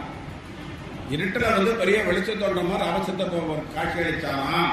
ராம சொல்றார், பித்ருத்து நிர்தேசகரா பிரவிஷ்டோகம் இதம்பனம்ங்கிறார். எல்லாரும் நினைச்சிட்டு இருக்கா பித்ருவாக்கிய பெருமானம் பண்றதுக்காக மட்டும் அந்த வனத்துக்கு வந்திருக்கேன், வனவாசம் பண்ண நினைச்சிட்டு இருக்கா. அது மட்டும் அல்ல, ராவணாதி அசுரர்களை வதம் பண்ணணுங்கிறதா வனத்துக்கு வந்திருக்கேன். அதனால உங்களுடைய சரணாகதியின்படி அந்த கரண்டூஷான நிச்சயமா வதம் பண்ணுவேன் அப்படின்னு அவளுக்கு எல்லாம் அனுகிரகம் பண்ணி ரட்சணை பண்றார். ரட்சணை பண்ணிட்டு சீதாதேவியோட ஏகாந்தமா இருக்கார். ஏகாந்தமான சமயத்துல சீதாதேவி பிரபுட்ட சொல்றா, நீங்க ரொம்ப நன்னா இருக்கேள், மரவரியெல்லாம் தரிச்சுட்டு இருக்கேள், ஜடாபாரம் எல்லாம் போட்டு இருக்கேள், ரொம்ப அழகா இருக்கேள். ஆனா உங்க கையில அந்த வெள்ளு அம்பு இருக்கு பார்த்தீங்களா, அது உங்க ட்ரெஸ் கோடுக்கு மேட்ச் ஆகும். இதெல்லாம் நீங்க இவ்வளவு அழகா நீங்க உங்க மரவுரி ஜடாபாரத்தில் இருக்கிற சமயத்துல அந்த வெள்ளம்பு வேண்டாம், இந்த வெள்ளம்பெல்லாம் தூரமா வச்சு விடுங்க. உங்ககிட்ட சொன்னா நீங்க கேட்க மாட்டேன். நான் அந்த தண்டகாரண்ய ரிஷிகளுக்கெல்லாம் வாக்கு கொடுத்திருக்கேன், கரண்ட் வதம் பண்ண போறேன், அதுக்கு வெள்ளம்பெல்லாம் வேணும்னு நீங்க சொல்வேன். நீங்க அவெல்லாம் வதம் பண்ண வேண்டாம், அவனை யுத்தம் பண்ண வேண்டாம், வெள்ளம்பெல்லாம் ஓரமா வச்சுடுங்க. நீங்க எப்ப அயோத்திக்கு போய் அந்த ராஜ்யத்தை ஏத்தண்டு ராஜ்யபரம் பண்ற சமயத்துல வெள்ளம்பெல்லாம் நீங்க திரும்பி எடுத்துக்கோங்க. வேண்டாம், இந்த வனத்துல நிறைய நதிகள் எல்லாம் இருக்கு, எல்லா நதிகளையும் போய் நீங்க ஸ்நானம் பண்ணுங்க. நிறைய ரிஷிகள் மகான்கள்லாம் இங்க இருக்கா, இந்த மகான்கிட்ட எல்லாம் சத்சங்கமா அவளுடைய பகவத் குணங்கள்லாம் கேளுங்க. இப்படி உங்க வாழ்க்கையை சத்சங்கமா கழிங்க, வெள்ளம்பெல்லாம் வேண்டாம்னு சொல்றான். சரியா? சீதம்மா சொல்றது சரியா? பிரபு வந்து அந்த ரிஷிகளை வந்து காப்பேன், அவ பண்ண சரணாகதிக்கு இந்த கரந்தூஷனை வதம் பண்ணி அவளை காத்து ரட்சிப்பேன்னு வாக்கு கொடுத்துருக்கா. சீதம்மா என்ன சொல்றா? வேண்டாங்கிற ஒரு மாதிரி தான் நமக்கு தோன்றது. ஆனா சீதம்மா ஏன் இந்த மாதிரி கேட்டாளா? அதுக்கு ஒரு கதையை சொல்றான். ஒரு ரிஷி மகான் ஒரு வனத்துல வந்து தபஸ் பண்ணிட்டு இருக்கார். தபஸ் பண்ணிட்டு இருக்கிற சமயத்துல ஒரு ராஜா தீர்த்த யாத்திரைக்காக புறப்பட்டு வரான். வர சமயத்துல மரத்தவே உடைவாளோட வந்துடுறான். உடைவாளை எடுத்துட்டு தீர்த்த யாத்திரை போக முடியாது. அதனால உடைவாளை அந்த ரிஷிட்ட கொடுக்குறான். நான் திரும்பி வர வரைக்கும் நீங்க பத்திரமா வச்சுக்கோங்கன்னு கையில கொடுக்குறோம். அவரும் வாங்கிட்டு வர ராஜா சொல்றார், மறுத்து சொல்ல வந்து வாங்கிட்டு வர்றார். வாங்கிட்டு அந்த உடைவாளை பக்கத்துல வச்சுட்டு தபஸ் தொடர்றார். தபஸ்ல பகவான் வரல, உடைவாள் தான் வருது. யாராவது உடைவாளை தூக்கிட்டு பண்ண பயமா இருக்கு, எடுத்து மடியில வச்சுக்கிறார். தபஸை படி கண்டினியூ பண்றார். அப்போ பகவான் வரல, உடைவாள் தான் வருது. சரி, மடியில இருக்கிற உடைவாளுக்கு கையில வச்சுக்கிறார். கையில வச்சுட்டா தபஸ் தொடரல. கையில வந்து ஏதாவது ஆயுதம் இருந்தா அந்த ஆயுதத்தை பிரயோகம் பண்ணி பார்க்கணும்னு தோணும். பக்கத்துல வாழை மரம் இருக்கு. இந்த வாழை மரத்துல 2 இலையை போய் வெட்டுறார். பொதுவா ஒரு இலையை கூட நாம அனாவசியமா கிள்ளக்கூடாது. காரணம் இல்லாமல் ஒரு இலையை கூட கிள்ளக்கூடாதுன்னு சாஸ்திரம் சொல்லியிருக்கு. இப்ப வாழை இலையை நம்ம நறுக்கி சாப்பாட்டுக்கு பயன்படுத்துறோம். அந்த மாதிரி ஒரு உபயோகமா இருந்தா அந்த வாழை இலையை நறுக்கலாம். இவர் எந்த விதமான ஒரு பிரயோஜனம் இல்லாம பொழுதுபோகாம வாழை இலையை வெட்டினார். ஆனா அந்த பாபம் வந்து நரகத்துக்கு போயிட்டார். அது மாதிரி நீங்க கையில ஆயுதம் வச்சுட்டு கேள் பிரபு, இந்த ஆயுதத்தை நீங்க ஏதாவது பிரயோகம் பண்ணா நீங்க தான் நரகத்துக்கு போயிட வேண்டாம், கீழே வச்சிருங்கன்னு சொல்றான். அப்படியே பகவான் அப்படியே சிரிக்கிறார். ஒரு சிரிப்பு சிரிச்சுட்டு சொல்றார், பர்த்தா வந்து பத்னி பர்த்தாட்ட எது சொன்னாலும் அதை உடனே நாம மறுத்து சொல்லக்கூடாது. நாம சொல்லித்தரார் நமக்கெல்லாம். எந்த சொன்னாலும் உடனே மறுத்து சொல்லக்கூடாது. அது எப்படி எந்த மாதிரி அவளுக்கு புரியற மாதிரி சொல்லணும், மாற்றி சொல்லணுமா? அதனால லக்ஷ்மணா பார்த்து சொல்ற, லக்ஷ்மணா பாத்தியா உங்க மண்ணி எவ்வளவு அழகா பேசுறா பாத்தியா, ரொம்ப அற்புதமா பேசுறா. சீதா ரொம்ப அழகா நீ பேசுற. நீயே உன்னுடைய கதை, நீ சொன்ன சரித்திரம் ரொம்ப அழகா இருந்தது. உன்னுடைய கருத்து ரொம்ப அற்புதமா இருந்தது. ஆனா நீ சொன்ன கருத்துல எனக்கு உடன்பாடு இல்லை அப்படின்னு சொன்ன. நான் வாக்கு கொடுத்து விட்டேன், இந்த ரிஷிகளுக்கெல்லாம் வாக்கு கொடுத்துட்டேன், தண்டகாரத்த ரிஷிகளுக்கெல்லாம் வாக்கு கொடுத்துட்டேன். நான் கொடுத்த வாக்குப்படி இந்த கரந்தூஷனோட வதம் பண்ணி அவளை ரட்சணை பண்ணுவேன் அப்படின்னு பிரபு சொன்னாராம். அது சொல்லிட்டு சொல்றார், அவ்யகம் ஜீவிதம் ஜக்யா வாமாசீதே சலக்ஷ்மணா நது பிரதிஞ்ஞான் சம்ஸ்ருத்யே பிராமணேயோ விசேஷதः. சீதா தேவியை பார்த்து பகவான் சொல்றா, சீதை நான் என்னோட உயிரை விட்டு விடுவேன். அப்படி என்னோட உயிரை விட்டாலும் உன்னை பத்திரியா கல்யாணம் பண்ணி விவாகம் பண்ணிட்டு உன்னை கைவிட மாட்டேன். என்னோட உயிரையும் விட்டு உன்னையும் விட்டாலும் என்னை நம்பி வந்திருக்கான் பாரு லக்ஷ்மணா ஆழ்வார், லக்ஷ்மணனை வந்து கைவிட மாட்டேன். என்னோட உயிரையும் விட்டு உன்னையும் விட்டு அந்த லக்ஷ்மணனையும் விட்டாலும் அந்த நேரத்துல கூட என்ன சரணாகதின்னு என்ன சரணம் பண்ண அந்த பக்தனை ரட்சிப்பேன்னு சொன்ன வாக்க கைவிட மாட்டேன் அப்படின்னு சொல்லிட்டு பகவான் சொன்னாராம். ராமன் கொடுத்த வாக்குப்படி இந்த கரந்தூஷனோடு சேர்ந்த அந்த ராட்சசாலெல்லாம் 14,000 ராட்சசால 3 முகூர்த்த காலத்துல பகவான் உத்தரா வதம் பண்ணி அவர் கொடுத்த வாக்க வந்து காப்பாற்றினார். அடுத்த சரணாகதி உக்ரீவன் ராமன் பண்ண சரணாகதி. வாலிக்கு பயந்துட்டு ரிஷிமுக பர்வதத்துல ஒளிஞ்சிட்டு இருக்கான். அந்த சமயத்துல ராமலக்ஷ்மணன் சீதாதேவியை தேடிட்டு, சீதாதேவி எங்க இருக்கானே தெரியல, யார் அபகரிச்சின்னு போயிருக்கான்னு தெரியல. சீதாதேவி ரிஷிமுக பக்கத்துல வரா. அவளை பார்த்து சுக்ரீவன் ரொம்ப பயப்படுறான். வாலியுடைய ஆள் யாரோ மாறுவேஷத்துல வரா, நம்மளை தாக்க வரான்னு நினைச்சிட்டு ஆஞ்சநேயர் அனுப்பிச்சு யாரும் பார்த்துட்டு வர சொல்றாங்க. ஆஞ்சநேயர் வந்து ஸ்வரூபத்தோட போகாம ஒரு பிரம்மச்சாரி ரூபத்துல அவ கிட்டக்க போறா. பக்கத்துல போய் பார்த்தோம்னா ஆஞ்சநேயர் தெரிஞ்சு வந்திருக்கிறது சாட்சாத் நாராயணன் வந்திருக்காருன்னு தெரிஞ்சு விடுறது. அங்கேயே அவரை விழுத்து நமஸ்காரம் பண்ணி அவளை சுவாகதம் பண்ணி சுக்ரீவன் கூட்டிட்டு வர சுக்ரீவன் வானரனுக்கு எப்படி சுவாகதம் பண்றதுன்னு தெரியல, எப்படி சரணாகதி பண்றதுன்னு தெரியல. அதனால பிரபு என்ன பண்ணாரா, சுக்ரீவா என்னுடைய பத்னி சீதாதேவி யாரா அபகரிச்சுட்டு போயிட்டா, யார் அபகரிச்சுட்டு போயிருக்கான்னு தெரியல, எங்க கொண்டு வச்சிருக்கான்னு தெரியல. உன்னுடைய வானர சைன்யத்தோட பிரயோஜனத்தாலதான் நான் அவளை தேடி கண்டுபிடிக்கணும், எனக்கு உபகாரம் பண்ணு சொன்னாராம். கையறு துயரம் நின்னால் கடப்பது கருதி வந்தோம் அப்படின்னு சொன்னான். ரொம்ப சொன்னதா பார்த்தோம்னு சுக்ரீவனுக்கு ஒன்றும் புரியல. இவ்வளவு பெரியவர் ரிஷிகுமார் மாதிரி இருக்கா, இவர் வந்து நம்ம கிட்ட உபகாரம் கேட்கிறாருன்னு சொல்லி உடனே விழுந்து சரணாகதி பண்ணினான். ஆமா, உன்னை விட ரொம்ப மோசமான நிலைமை நான் இருக்கேன். நானு எங்க அண்ணா பாலி வந்து என்ன ராஜ்யத்தை விட்டு வெளியில அனுப்பிச்சுட்டான். என்னோட பத்திரி ருக்மாவை வந்து அந்த புறத்துல வச்சுட்டு இருக்கான். எப்படியாவது நீ என்னை காப்பாற்றி என்னுடைய பத்திரியை விட்டு தரணும், என்ன கஷணம் பண்ண சரணாகதி பண்ணான். ஓஹம் திரஸ்தோ மணி பீதோ வசாப்யுத் பிராந்தசேதனக வாலினா நிக்ருதோ பிராப்தா கிருதவைரஸ்ய ராகவ வாலினோ மே மகாபாக மயானஸ்ய மயம்பு கர்துமர்கசிகா புஸ்த பயம் மே நவேத்யதா. சுக்ரீவன் ராமச்சந்திரன் காப்பாற்று சரணாகதி பண்ணினார். இதுல ஒரு தத்துவம் சொல்றார், இந்த ஜீவன் வந்து பரமாத்மாட்ட நேரடியா சரணாகதி பண்றதுக்கு தெரியல மாட்டேங்கிறது. அதனால இந்த பகவான் என்ன பண்றாருன்னா, இந்த ஜீவாத்மாட்ட அடங்கி நடக்கிற மாதிரி ஒரு நாடகம் ஆடுறார், ரொம்ப எளிமையா வர்றார். அதை பார்த்துட்டு அந்த ஜீவன் என்ன பண்றதுன்னா பகவான்கிட்ட சரணாகதி ஆயிடுது. சுக்ரீவனை தன்னிட்ட சரணாகதி பண்ண வைக்கணுங்கிறதுக்காக பகவான் சுக்ரீவன் சரணாகதி பண்ண மாதிரி ஒரு நாடகம் ஆடினார். ராமச்சந்திர பிரபு சுக்ரீவனுக்கு கொடுத்த வாக்குப்படி வாலிய வதம் பண்ணி ராஜ்யத்தையும் பத்தினையும் மீட்டு கொடுத்துட்டார். இந்த சரணாகதியும் பலிதமாச்சு.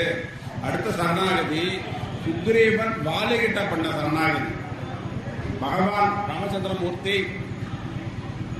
சுக்ரீவனுடைய சரணாகதி எப்ப வாலிய வதம் பண்றார். வாலியை வதம் பண்ணினப்போ அது பெரிய பட்டிமன்ற சப்ஜெக்ட். இது வாலியை மறைஞ்சிருந்து தாக்கினார். நேராக யுத்தம் பண்ணக்கூடாதா, பட்டிமன்றம் நடந்துட்டே இருக்கு, 100 வருஷமா நடக்கிறது, வெளியே தெரியல. அப்படி பிரபு தாக்குற சமயத்துல பிரபுவோட வானம் பட்டு வாலி கீழே விழுந்துட்டான். பார்த்தா அவருடைய மார்பல அம்பு பட்டு இருக்கு, அம்பு தைச்சிருக்கு. ராமபானம் வந்து சில பேருடைய உடல்ல தான் தங்கும், பல பேர் உடல்ல வந்து என்னன்னா இப்படி போட்டு வெளியில போயிடும். தாடகவதத்துல பார்த்தோம்னா தாடகத்துல இங்க போட்டு வெளியில போயிடுத்துங்கிறார். தமிழ்நாட்டோட அருமையான ஒரு பாடல சொல்றார். பாலியுடைய நெஞ்சில போய் தைச்சு நிற்கிறது பார்க்கிறார். ராமபானம் ராமானு எழுதிருக்கு. உடனே ராமச்சந்திரன் மூர்த்திட்ட நிறைய கேள்விகள் கேட்கிறார். கேள்விகள் கேட்டு ராமச்சந்திர பிரபு பாலிக்கு நிறைய பதில் சொல்றார். ஏன் என்ன தண்டனை கொடுத்த, தண்டிச்ச, நான் என்ன தப்பு பண்ணினேன்னு கேட்கிறான். நீ பண்ணினது தப்பு இல்ல, மகா தப்பு பண்ணிருக்க.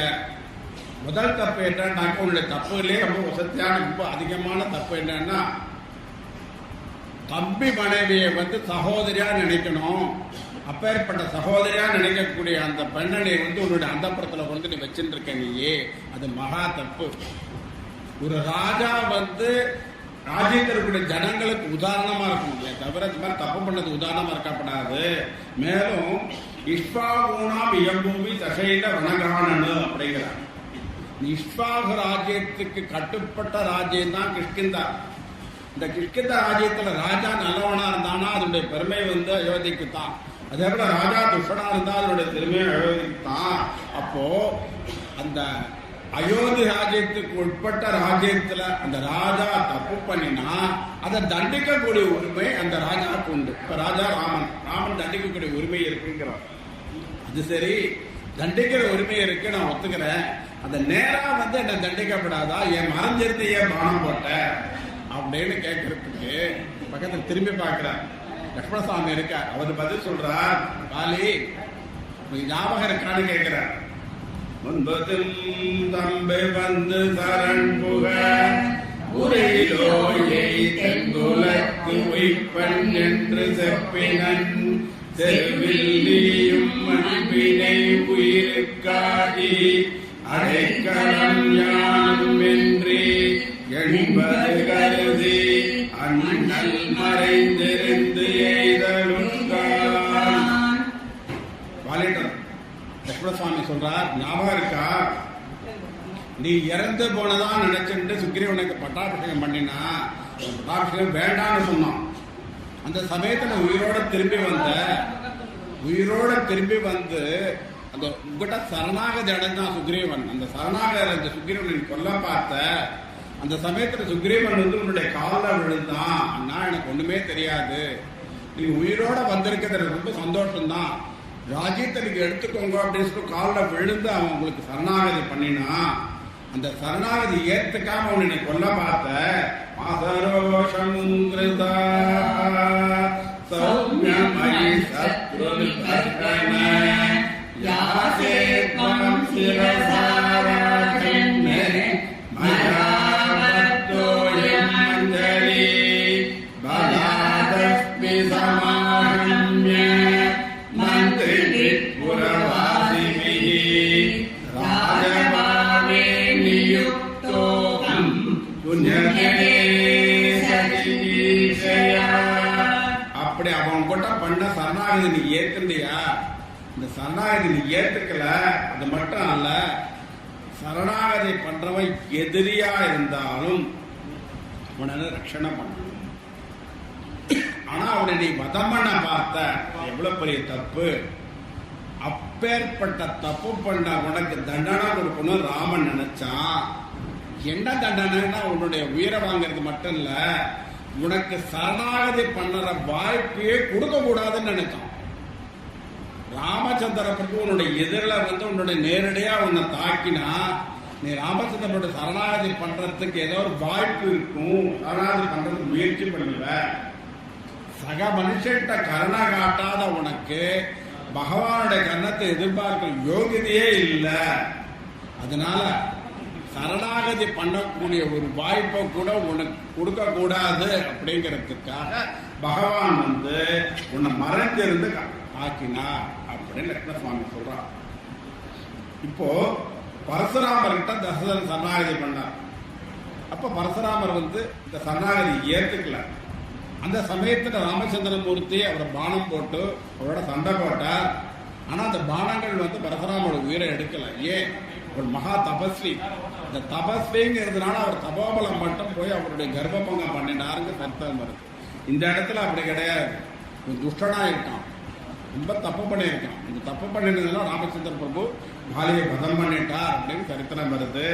அடுத்த சரணாகதி திருஜடை சீதையாட்ட பண்ண சரணாகதி சுந்தரகாண்டத்தில் வருது. ராவணன் சீதாதேவியை அபகரிச்சுண்டு லங்காவை அசோகணத்துல சிறை வச்சிருக்கான். 600-700 ராட்சசிகள் வந்து தீவிர இருக்கா, சீதைக்கு காவலா இருக்கா. இங்க காவலுக்கு ராட்சசிகளுடைய ரூப லாவண்யத்தை ஒரு சர்க்கம் முழுக்க வால்மீகி மகர்ஷி சொல்லியிருக்காரு. இந்த சர்க்கத்தை சிரவணம் பண்ணினாலே நமக்கு செஞ்ச பாபம் எல்லாம் போயிடும்னு சொல்றார். ஒரே ஒரு ஸ்லோகம் மட்டும் பார்க்கலாம். இங்க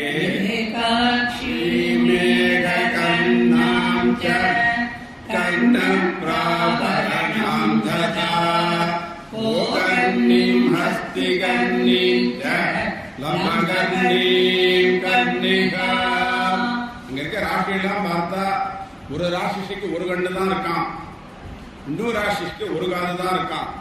இன்னொரு ராசியை பார்த்தா காது இருக்கு, காதுல தொலையே இல்லை.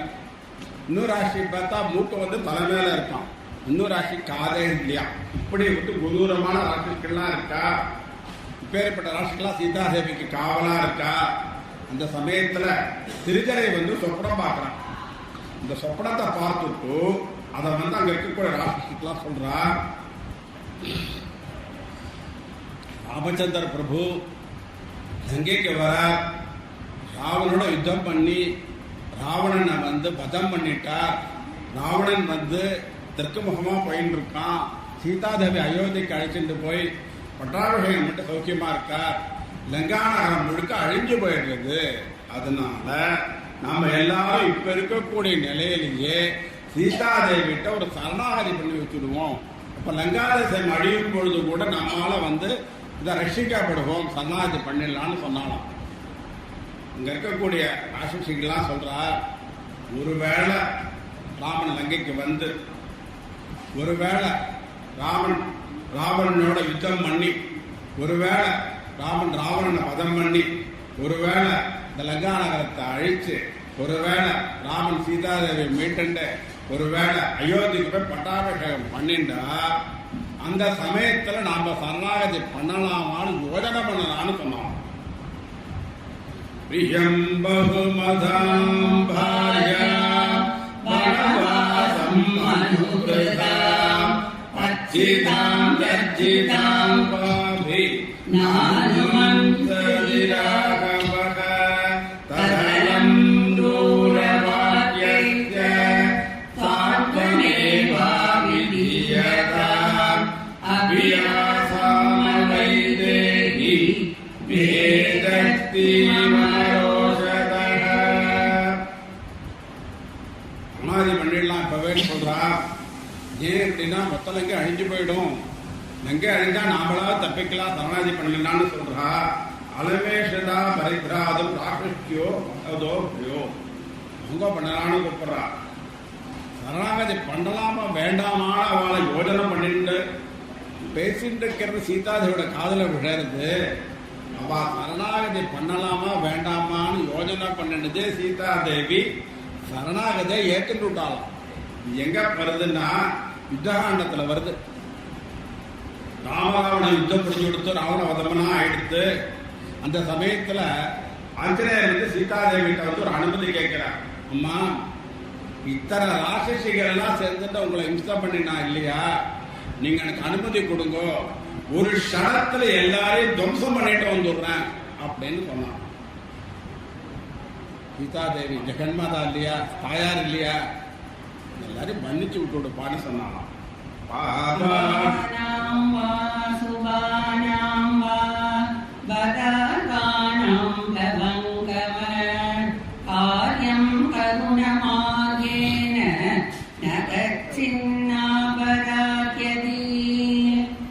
அனுமன்னு இந்த ராட்சசிகள்லாம் அவளா அந்த இம்சை பண்ணல. ராவணன் ராஜபரணம் பண்ணிட்டு இருக்கான். ராவணன் என்ன கட்டளை போட்டானோ அந்த கட்டளையைத்தான் அவள்லாம் பின்பற்றினா. நாளைக்கு விபீஷணன் ராஜ்யத்துக்கு வருவான், அவன் விபீஷன் ராஜாவா ஆயிட்டானா, விபீஷன் என்ன கட்டளை போடுறானோ அந்த கட்டளையைத்தான் அவ நிறைவேற்ற போறா அப்படின்னு சொல்றான். அனுமர் கேட்கிறார், அம்மா ஜெகன்மாதா தப்பு பண்ணிட்டா அவள்லாம், தப்பு பண்ணினாட்ட கருணை காட்டலாமா அப்படின்னு கேட்கிறார். தேவி சொல்றா, நாங்க சின்ன பராத்தியதி அப்படின்னு சொல்றான். இந்த லோகத்துல யார் தான் தப்பு பண்ணல அப்படின்னு கேட்கிறான். நான் தப்பு பண்ணியிருக்கேன். ஜெகன்மாதா சொல்ற தாயார், நான் தப்பு பண்ணியிருக்கேன். என்னோட பிரபந்த ராமச்சந்திரன் மூர்த்தி அவரும் தப்பு பண்ணியிருக்க, நீயும் தப்பு பண்ணியிருக்க ஆஞ்சநேயாங்கிற. ஆஞ்சநேயர் கைகாலம் நடக்குது, ஒன்றும் புரியல. என்னம்மா லோகமாதா, நீ என்னமா தப்பு பண்ண, நீ என்ன தப்பு பண்ண சொல்லு அப்படின்னு சொல்லிட்டு கேட்கிறார். தாயார் சொல்றார், பிரபு என்னோட பக்கத்துல இருக்கார். அப்பேற்பட்ட பிரபு என்னோட பக்கத்துல இருக்கிற சமயத்துல அந்த மாயமான பார்த்து நான் ஆசைப்பட்டேனே, அது நான் பண்ண சின்ன தப்பு. இந்த மாயமானத்திற்கு பிரபு போனார். போன இடத்துல இந்த லக்ஷ்மணா சீதான குரல் வந்தது. லக்ஷ்மண சாமியை போய் பார்க்க சொல்லி சொன்னேன். லக்ஷ்மணசாமி போறதுக்கு மறுத்தார். அந்த சமயத்துல லக்ஷ்மணசாமியோட மனசு புண்படும்படி நான் பேசினேன். என்ன அடையணுங்கிறதுக்காக போக மாட்டேங்கிறியா, இதுக்காக நீ அனாசத்துக்கு என்னோட வந்தியான்னு கேட்டேன். அது நான் பண்ண பெரிய தப்பு அப்படின்னு சொன்னான். சரி, பகவான் என்னமா தப்பு பண்ணார் சொல்லுங்க அப்படின்னு கேட்டான். பத்னி சொல்றத பர்த்தா கேட்கணும், அது நியாயம், மறுக்கவே முடியாது. ஆனா பத்னி எதை சொன்னாலும் கேட்கணுங்கிற அவசியம் கிடையாது. நான் அந்த மாயமான பிடிச்சிட்டு வான்னு சொன்ன அடுத்த கணத்துல ராமர் மாயமான பின்னாடி புறட்டு போனார் இல்லையா, அது அவர் பண்ணின தப்புன்னு சொன்னார். நான் என்னமா தப்பு பண்ண சொல்லுங்க, அடுத்தவா என்ன தப்பு பண்ணிட்டான்னு சொன்னேன். நான் பண்ணின தப்பு என்னன்னு சொன்னேன். ரொம்ப என்ன தப்பு பண்ணினான்னு சொன்னேன். இந்த 2 தப்பை நீ ரொம்ப ஆர்வமா கேட்டுட்டு இருந்தியோ இவ்வளவு நேரம், அதுதான் நீ பண்ண தப்புன்னா. அடுத்தவா என்ன தப்பு பண்ணினாலோ அந்த தப்பை பார்த்து விமர்சனம் பண்ணினாலோ அல்லது அடுத்தவாளை பார்த்து நம்ம வம்பு பேசினாலோ அவ என்ன பாவம் பண்ணியிருக்காளோ அந்த பாவத்துக்கு சரியான அளவுக்கு நமக்கு பாவம் வந்து சேர்ந்துவிடும். இது ராமாயணம் சொல்றது. அதனால நீ தப்பு பண்ணிருக்க அன்பண்ணு, லோகத்துல தப்பு பண்ணாதவா யாருமே கிடையாது. அதனால அந்த ராட்சசிகளை மன்னிச்சு விட்டோடுன்னு சொல்றாங்க. இந்த இடத்துல பராசரப்பட்டவர் சொல்றார், தேவி ஜெகன்மாதா சீதாதேவிக்கு எவ்வளவு பெரிய மனசுங்கிறது சொல்றார். ஒரு தராசு தட்டுல ராமரோட மொத்த கோஷ்டியும் வச்சு இன்னொரு தட்டுல சீதாதேவியை மட்டும் வச்சா சீதாதேவியோட தட்டு எடை அதிகமா கீழே இறங்கி நிற்குமா, ராமரோட தட்டு மேலதான் இருக்குமா. ஏன் அப்படின்னா இந்த தாயார் சீதாதேவிக்கு கருணை அதிகம்.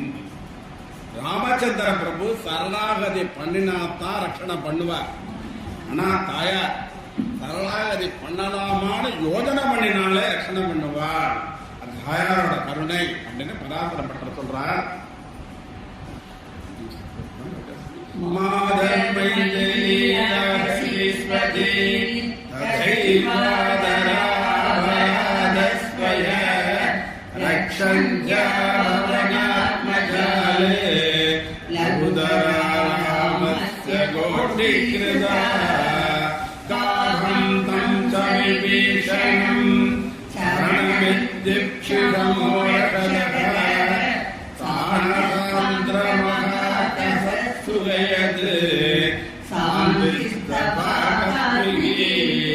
லோகத்துல தப்பு பண்ணாதவா யாருமே கிடையாது. வா பண்ணலாம் தப்பே இல்லை, அவளை மன்னிச்சு விட்டுடுன்னு சீதாதேவி சொன்னாலாம். சரணாகதி பண்ணனான்னு யோஜனை பண்ணவாளுக்கே தேவி சரணாகதி கொடுத்து அவள் ரட்சணை பண்ணினா. இந்த சரணாகதியும் பழிச்சது. அடுத்த சரணாகதி காகாசுரன் ராமர்ட்ட பண்ண சரணாகதி. இந்த சரணாகதி சுந்தரகாண்டத்துல வருது. பழைய சம்பவத்தை ஜாபகப்படுத்துற மாதிரி காக்காசுர சரணாகதி சுந்தரகாண்டத்துல வருது. இந்த சரணாகதியை பத்தி சீத்தம்மா ஹனுமன்ட்ட பேசுறா. ஹனுமார் ராமதூதன் நிரூபணம் பண்றதுக்காக ராமாயண காவியத்தை சீதாதேவிட்ட சொன்னார். முத்திரபதத்தை காட்டினார். ராமனோட அங்க அடையாளங்களை சொன்னார். சீதாதேவிக்கும் ராமச்சந்திர பிரபுவுக்கு நடந்த ஏகாந்தமான விஷயங்களை சொன்னார். உத்தரவு வாங்கிட்டு புறப்பட தயாராகிறார். இந்த சமயத்துல சீதாதேவியைத்தான் பார்த்தோம் அப்படிங்கிறதுக்கு ஏதாவது அடையாளம் கொடுக்கும்னு கேட்டு தேவிகிட்ட சூடாமணியை வாங்கிட்டார். சீதைக்கும் ராமனுக்கும் மாத்திரம் தெரிஞ்ச ஏகாந்தமான விஷயங்களை சீதாதேவி சொல்றா. அதுல ஒண்ணுதான் இந்த காகாசுர சரணாகதி. இந்த சரணாகதி அயோத்தியா காண்டத்தில் நடக்கிறது. அந்த இடத்துல வால்மீகி பகவான் எழுதல. ஏன் அப்படின்னா எல்லா காண்டங்களிலும் பகவான்கிட்ட யாராவது சரணாகதி பண்ணணும் அப்படிங்கிற மாதிரி அவர் அந்த காவியத்தை எழுதணும்னு நினைச்சார். அதனால அயோத்தியா காண்டத்தில் நடந்த சரணாகதி இப்ப சுந்தரகாண்டத்தில் எழுதினார். சுந்தரகாண்டத்துல பகவான்கிட்ட யாருமே சரணாகதி பண்ணல. அதனால வால்மீகி பகவான் இந்த சரித்திரத்தை சுந்தரகாண்டத்தில் சொல்றார். சீதாதேவி ஹனுமன்ட்ட சொல்றார், சித்திரக்கூடத்தில் நானும் பிரபுவும் இருக்கும். மந்தாகினி நதி அப்படி ஜெலி ஜெலி ஜெலி நதி ஓடுறது. அந்த ரமணீயமான அந்த கஷேத்திரம், இந்த ரம்யமான ஒரு பண்ணசாலை. இந்த பண்ணசாலையில் ராமச்சந்திர அனுஷ்டானங்கள்லாம் பூஜையெல்லாம் முடிச்சுட்டு விசிராந்தி பண்ணணும் அப்படிங்கிறதுக்காக அந்த பண்ணசாலைக்கு வெளியில ஒரு மரத்தடியில என்னுடைய மடியில தலையை வச்சு விசிராந்தி பண்ணிட்டு இருக்கா. அந்த சமயத்துல இந்திரனோட புத்திரன் காக்காசுரன் அவன் வந்து சீதாதேவியுடைய ஸ்தலத்தை கொத்தி காயப்படுத்துறான். தேவியும் ரொம்ப பொறுமையா இருக்கா. சீதாதேவி ஏதாவது ஒரு காரியம் பண்ணினா பிரபுவுடைய விசிராந்தி கட்டப்படும் பார்த்துட்டு இருக்கா. அந்த சமயத்துல அவருடைய ஸ்தனத்திலிருந்து வழியக்கூடிய ரத்தமானது பிரபுவுடைய முகத்தில் படுறது. ராமச்சந்திர பிரபு பார்க்கிறார், சீதாவுடைய ஸ்தனத்தின் ரத்தமா ஒழிஞ்சுட்டு இருக்கு. பார்க்கிறார், அந்த காக்காசனை எழுத்த மாதிரி மரத்து மேல உட்காந்து ராமச்சந்திர பிரபு அழகாட்டுறான். தைரியம். பிரபு கையில் ஆயுதமே இல்லை. ஆயுதம் எல்லாம் பண்டசாலைக்குள்ள இருக்கு. இப்போ ஆயுதம் இல்லாம பிரபு இருக்கான அழகாட்டான். பிரபு எழுந்து உட்கார்ந்துட்டார். வல்லவனுக்கு புல்லும் ஆயுதம் அப்படிங்கிற மாதிரி ஒரு தர்பை எடுத்தார். தர்பை எடுத்து அது பிரம்மாஸ்திர மந்திரத்தை பிரயோகம் பண்ணி அனுப்பிச்சார். காக்காசனை பார்த்து ஏதோ புல்லு வரதுன்னு நினைச்சிட்டு உட்கார்ந்துருக்கார். அந்த பிரம்மாஸ்திரம் கிட்டக்க நெருங்க என்ன இருந்ததுன்னா அதோட ஜுவாலை அதிகமாகி ஓட ஆரம்பிச்சுட்டான். 3 லோகத்துக்கும் ஓடுறான். லோகான் சம்பரிக்ரம்ய தமேவ சரணம் கத சதம் நிவதிதம் பூமோ சரண்ய சரணாகதம் வதாகமபிகாருஸ்தஹ கிருபயா பத்யபாதயதே பரியூடம் விவர்ணம் ச பதமானந்தமப்ரபீதே. 3 லோகத்துக்கு ஓடுறான். யாருமே அவனுக்கு அபயம் கொடுக்கறதோ காப்பாத்துறதுக்கோ ஆளே இல்லை. பிரம்மாஸ்திரம் துரத்துறது. ஸ்ரீலோகான் சம்பரிக்ரம்யாக தமேவ சரணம் கதா. கமநாட்டாக சொல்றா, எத்து செய்யும் உழன்றோடு இழைத்து விழும் காகம் போல். அபயம் கொடுக்கறதுக்கு யாருமே இல்லை. திரும்பி வந்து பகவானோட சரணத்துல வந்து சரணாகதுன்னு விழுறான். அவனுக்கு எப்படி விழுந்து சரணாகதி பண்றது கூட தெரியல. காலரண்டே பகவானை பார்த்து நீட்டு சரணாகதி பண்றோம். அது பகவான் கவனிக்கல. தாயார் பார்க்கறா, இப்படி சரணாகதி எப்படி பண்றதுன்னு தெரியாம அவன் சரணாகதி பண்றானு சொல்லிட்டு இந்த காக்காசனை எடுத்து திருப்பி அவனுடைய சிரசானத்து பகவானுடைய பாதத்தின் மேல பண்ற மாதிரி திருப்பி வச்சாங்க தாயார். திருப்பி வச்சுட்டு சொல்றா, திராகி திராகி இது பக்தாரங்கிறாங்க. பாருங்க, இந்த காகாசுரன் வந்து சரணாகதி பண்ணிட்டான், ரட்சணா பண்ணுங்கன்னு சிபாரசு வேற பண்ணினாலும் பகவான் காகாசுரனை இந்த பிரம்மாஸ்திரத்திலிருந்து காப்பாற்றணும். அந்த பிரம்மாஸ்திரத்துக்கு ஏதாவது ஒன்று பலி கொடுக்கணுங்கிறதுக்காக ஒரு கண்ணை மட்டும் வாங்கிட்டு இந்த காகாசுரனுடைய உயிரை காப்பாத்தினார் அப்படின்னு சரித்திரம் சொல்றது.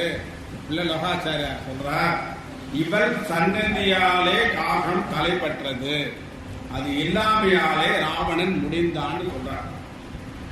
காகாசுரன் வந்து ராவணனை விட ரொம்ப அதிகமான அபச்சாரம் பண்ணாங்க. ராவணன் பக்கத்துல தூரத்தில் நின்று தான் பேசுறான். அவன் அப்படி இல்லை, அப்படி அதிகமான அபச்சாரம் பண்ணினவனுடைய உயிர் தப்பினான். ஏன் அப்படின்னாக்க, ராமச்சந்திரனோட பக்கத்துல சீதாதேவி இருக்கா.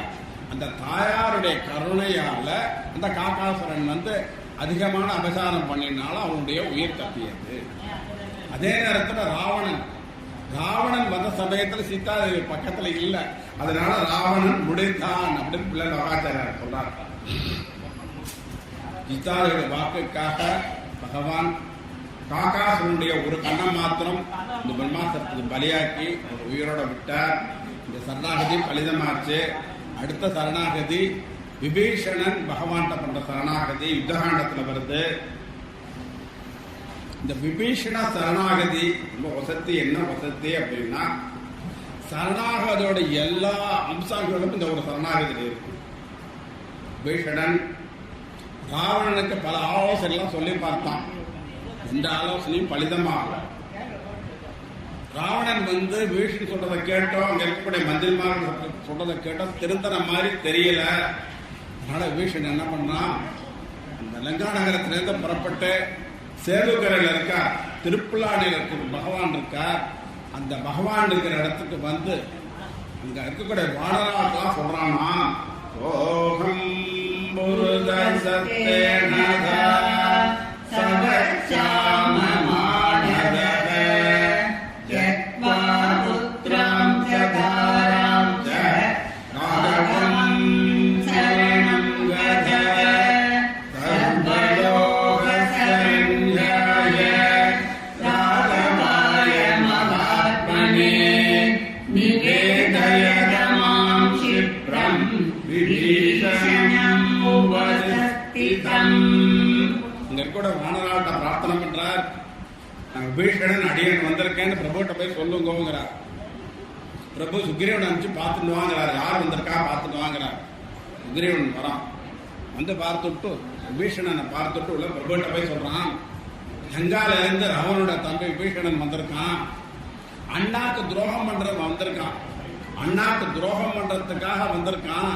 அவனை நீங்க சேர்த்துக்காதீங்க, சரணாகதி கொடுக்காதீங்கன்னு சொல்றான். யார் சொல்றது? சுக்ரீவன் சொல்றது. ராமச்சந்திர பிரபு பாலிய வதம் பண்ணி இந்த ராஜ்யத்தை சுக்ரீவனுக்கு வாங்கி கொடுத்திருக்கார். அப்பேற்பட்ட சுக்ரீவன் சொல்றான், அண்ணாக்கு துரோகம் பண்ணிட்டு உங்களோட சேர்ந்திருக்க வந்திருக்கக்கூடிய விபீஷனுக்கு சரணாகதி கொடுக்காதீங்கன்னு சொல்றான். அடுத்தாப்புல ராமச்சந்திரன் என்ன பண்றார், இங்க இருக்கக்கூடிய வானர்கள் எல்லாரையும் கூப்பிட்டு கேட்கிறார், விபீஷனுக்கு சரணாகதி கொடுக்கலாமான்னு கேட்கிறார். வானர்கள்லாம் சொல்றார், வேண்டாம், ராட்சசால நல்லவான்னு யாருமே கிடையாது, இவனும் ஒரு ராட்சசன் தான், அதனால எனக்கு சரணாகதி கொடுக்க வேண்டாம்னு சொல்றார். அடுத்தது ஜாம்பவான கூப்பிட்டு கேட்கிறார்.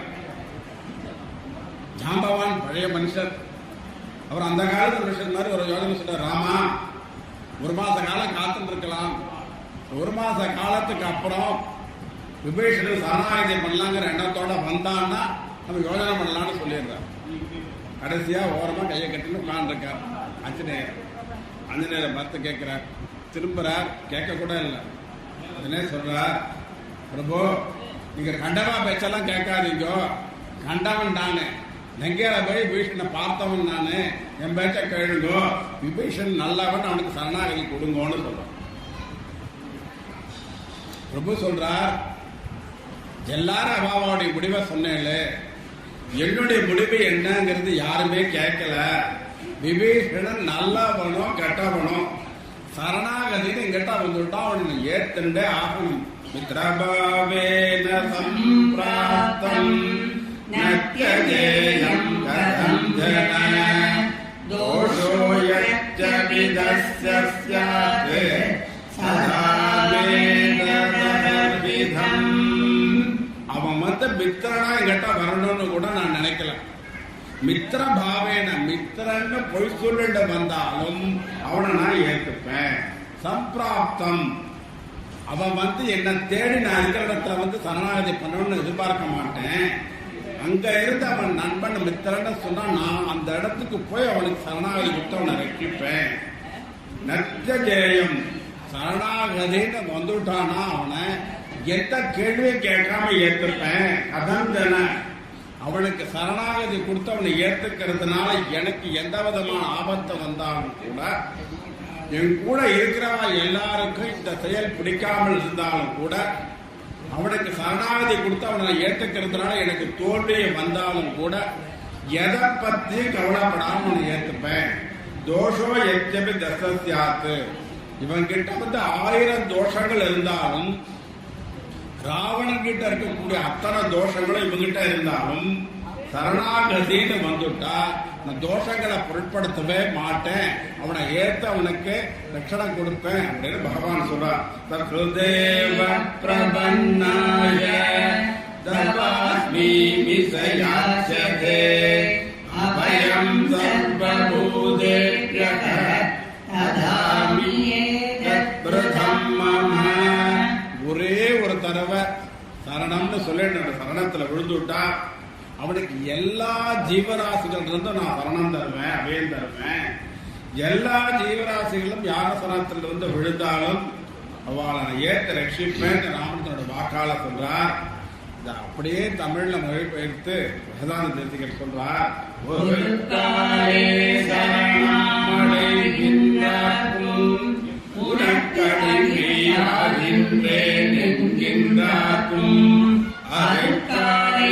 அனைவருக்கும் அனைவராலும் அன்றே அருள் சுரப்பன் இதுதான் போதும் இருக்காலும் எழில் முனிவன் நினைவினாலும் இவை அறிந்த தம்முடன் என் திசைவினாலும் நிலை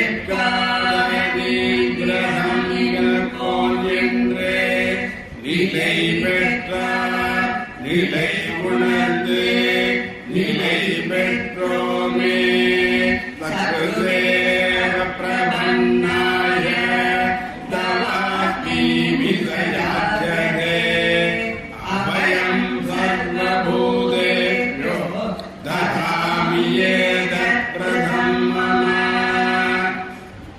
சரணாகதின்னு வந்த விபீஷணனுக்கு அபயமளித்து காப்பாற்றுவேன் பிரபு சொல்லி சுக்ரீவன்ட்ட சொல்றார், ஆணையனம் அரிசிரேஷ்டா தத்தமஸ்த அபயம் மயா.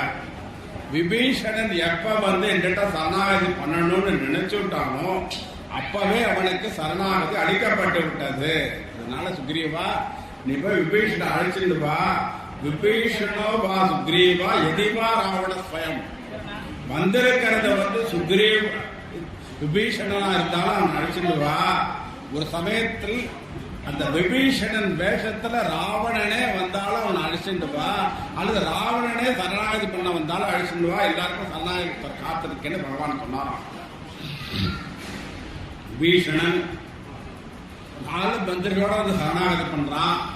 இந்த சரணாகதி தத்துவத்துல ஒரு விசேஷம் என்னன்னா, இந்த சரணாகதி யார் பண்றாளோ அவ கூட இருக்கிறவா எல்லாருக்கும் அந்த பலனை பகவான் கொடுக்கிறார். அவ எல்லாம் தனித்தனியா சரணாகதி பண்றது அவசியமே கிடையாது. சரணாகதி பண்றான்னா கூட ஒரு 10 பேர் இருக்கணும், அந்த 10 பேருக்கு அந்த பலனை கொடுக்கிறார். விபீஷணன் சரணாகதி பண்ண அந்த சமயத்துல 4 மந்திரிகள் கூட வந்தா அவ யார் பகவான் சரணாகதி பண்ணல, அவளுக்கு சேர்த்து சரணாகதி பண்ணி இந்த பலனை கொடுத்தா. விபீஷணன் கூட அவெல்லாம் வந்ததால அந்த பலன் கிடைச்சதுன்னு சொல்றார். அடுத்தது ராமச்சந்திர பிரபு சமுதரராஜன் கிட்ட பண்ண சரணாகதி. சீதாமான் அங்கேல இருக்கான்னு தெரிஞ்சு கொடுத்து சேது மந்தம் பண்ணணும், சமுதிரத்தை தாண்டி போகணும், சமுதிரத்துக்கு ஒரு பாலம் கட்டணும், சமுதிரம் அனுமதி வேணும், என்ன பண்ணலாம்னு விபீஷன்கிட்ட போய் கேட்டார் பிரபு. விபீஷனுக்கு என்ன பழக்கம், சரணாகதி பண்ணப்பட்டது. உடனே என்ன சொல்றார் விபீஷணன், ஒன்றும் வேண்டாம் பிரபு, இந்த சமுதராஜன் போய் நீங்க சரணாகதி பண்ணுங்க, உங்களுக்கு அனுமதி கொடுத்துருவான்னு சொல்றார். ராமச்சந்திர பிரபு சமுதராஜன் போய் சரணாகதி பண்றார்.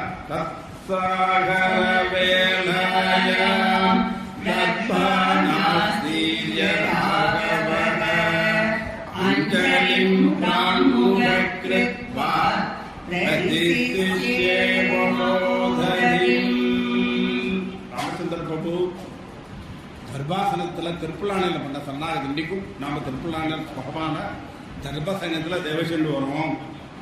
3 நாட்கள் காத்துன்னு இருக்கார். சமுதராஜன் வரவும் இல்லை, வழியும் கொடுக்கல. பிரபுக்கு ரொம்ப கோபமா லட்சுமணனை கூட்டு வில்லம்பல் எடுக்க சொல்லி இந்த சமுதிரத்தையே வத்தும்படி செஞ்சுடுறேன்னு பானத்தை கொடுக்க ஆரம்பிக்கிறார். சமுதராஜன் மேல வந்து பகவான் சரணாகதி பண்றான். ராமச்சந்திர பிரபு சமுதராஜன் பண்ண சரணாகதி பலிக்கல. ஏன் பலிக்கல அப்படின்னா, சரணாகதி யார் பண்றாரோ அவர் வந்து நம்மள மாதிரி ஒண்ணுமே இல்லாதவரா இருக்கணும். நம்மள மாதிரி ஒன்றுமே இல்லாதவா எனக்கு வேற கதியே இல்லைன்னு சரணாகதி பண்ணாலும் அந்த சரணாகதி வந்து நிச்சயமா ஏற்றுப்பா. ராமச்சந்திர பிரபு எல்லாம் வல்லவர். அப்பேற்பட்ட எல்லா வல்லவர் வந்து அந்த சாதாரண சமுதராஜன் போய் சரணாகதி பண்றத இந்த சமுதராஜன் ஏற்றுக்கல. வேண்டாம், பகவானுக்கு சரணாகதி கொடுக்குற அளவுக்கு நம்ம யோகியதை இல்லைன்னு நினைச்சுட்டான். அதனால வந்து சமுதராஜன் வந்து பகவானுக்கு சரணாகதி கொடுக்கல. அதே சமயத்துல பிரபு கோபப்பட்ட சமயத்துல சமுதராஜன் வந்து பகவான்கிட்ட சரணாகதி அடைஞ்சான்னு தர்ப்பணை சொல்றது. அடுத்தது 14வது சரணாகதி, சரித்திரத்தில் வரக்கூடிய கடைசி சரணாகதி. தேவாலாம் ஸ்ரீமன் நாராயண பண்ண சரணாகதி உத்தரகாண்டத்தில் சரணாகதி வருது. ஓரொரு காண்டத்துல ஒரு சரணாகதி வரணும்னு ஏற்கனவே சொன்னேன். அது மாதிரி உத்தரகாண்டத்தில் ஒரு சரணாகதி வைக்கணுங்கிறதுக்காக வால்மீகி ரிஷி எழுதியிருக்கார். ராமச்சந்திர பிரபுவர் அகஸ்தியர் சந்திக்கிற சமயத்துல ராவனுடைய பூர்வஜர்கள் மாலி சுபாலிக்கும் தேவாலுக்கும் நடந்த யுத்தத்தை பற்றி சொல்றார். அந்த சமயத்துல அந்த மாலி சுமாலி தேவாலால ஜெயிக்கவே முடியல. துரத்தி துரத்தி அவளாம் அடிக்கிறா. அவளுக்கு தேசம் இல்லை, கிரகம் இல்லை, அந்த மாதிரி தவிச்சுட்டு இருக்கா. இந்த சமயத்தில் தேவாலெல்லாம் சேர்த்து ஸ்ரீமன் நாராயண சரணாகதி பண்றா.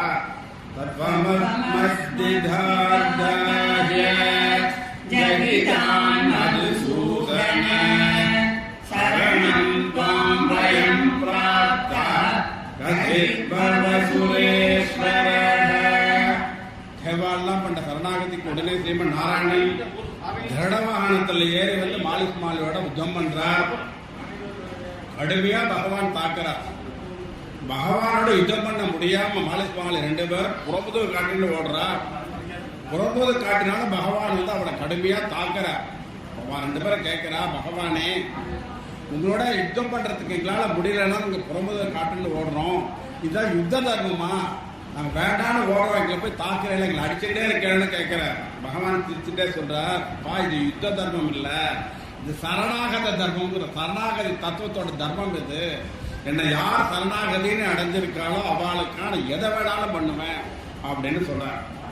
அவ 2 பேரும் கேட்கிறா, அப்போ நீ பின்னாடி இருந்து அந்த மதம் பண்ண போறியான்னு கேட்கிறா. பகவான் சொல்றா கொஞ்ச நேரம் குரு கொஞ்ச நாள் காத்துன்னு எப்படி உன்னை வதம் பண்ணேன்னு பாருன்னு சொல்லிட்டு சக்கரத்தை அனுப்புறார். சக்கரத்தாழ்வார் அவளுக்கு முன்னாடி போய் அவளுடைய சிரத்தை அறுத்து அவள் 2 பேரையும் வதம் பண்றது. ஜெயமாலோ சுமமாலோ வச்சா நக்கரத்தஸ்து கிருதாஸ்து கண்டா கழுத்தறுத்து வதம் பண்ணிடுறது. சரணம்னு பகவானோட காலில் விழுந்து விட்டா அந்த சரணாகதனோட விரோதி எங்க ஓடினாலும் பகவான் துரத்திய வதம் பண்ணுவான்னு இந்த தந்திரம் சொல்றது. இந்த சரணாகதியும் பலிதமாச்சு.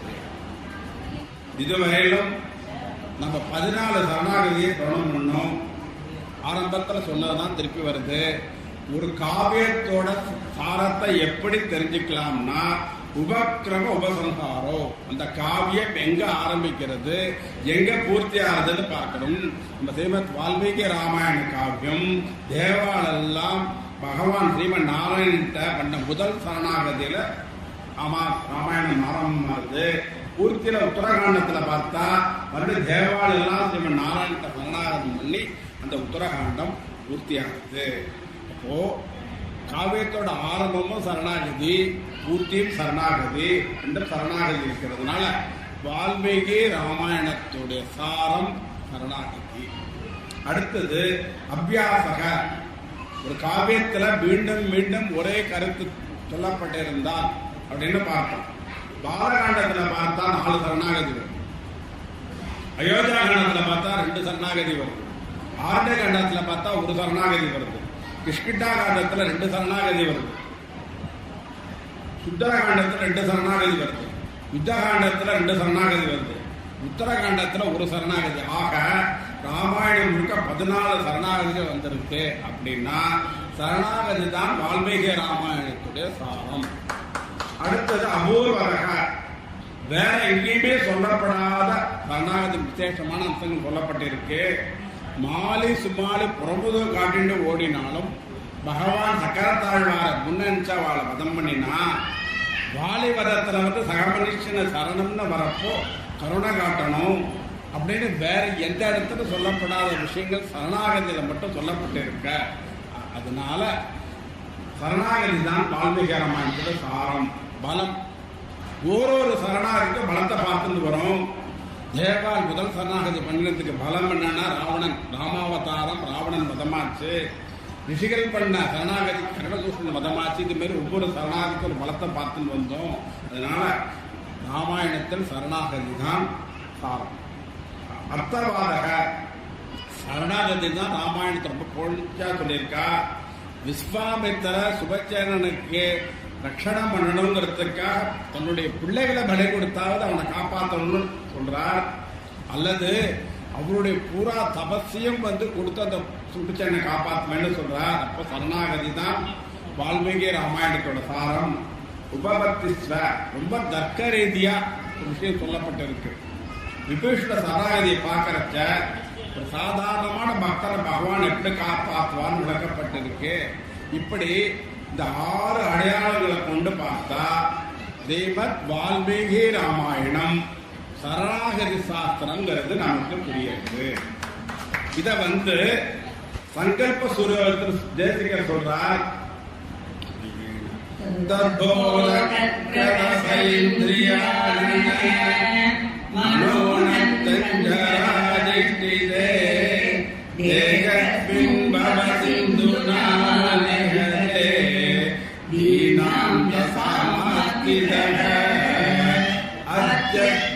ஹனுமசமேன குருனா பிரக்யாபிகாதகுமானே லங்காருத்த விகேதராஜதனியா நாகேன தாரப்யதே. இந்த கை தட்டுறது இருக்கு ரொம்ப விசேஷம்னு குருநாதர் சொல்வார். பொதுவா கை தட்டினாக்க அதனால நம்ம சரீரத்தில் இருக்கக்கூடிய நிறைய வியாதிகள் குணமா இருக்கும். இந்த மூச்சு சம்பந்தமான வியாதிகள், அதே போல கையால் பிடிப்பு, இந்த மாதிரி வியாதிகள்லாம் குணமாகதான்.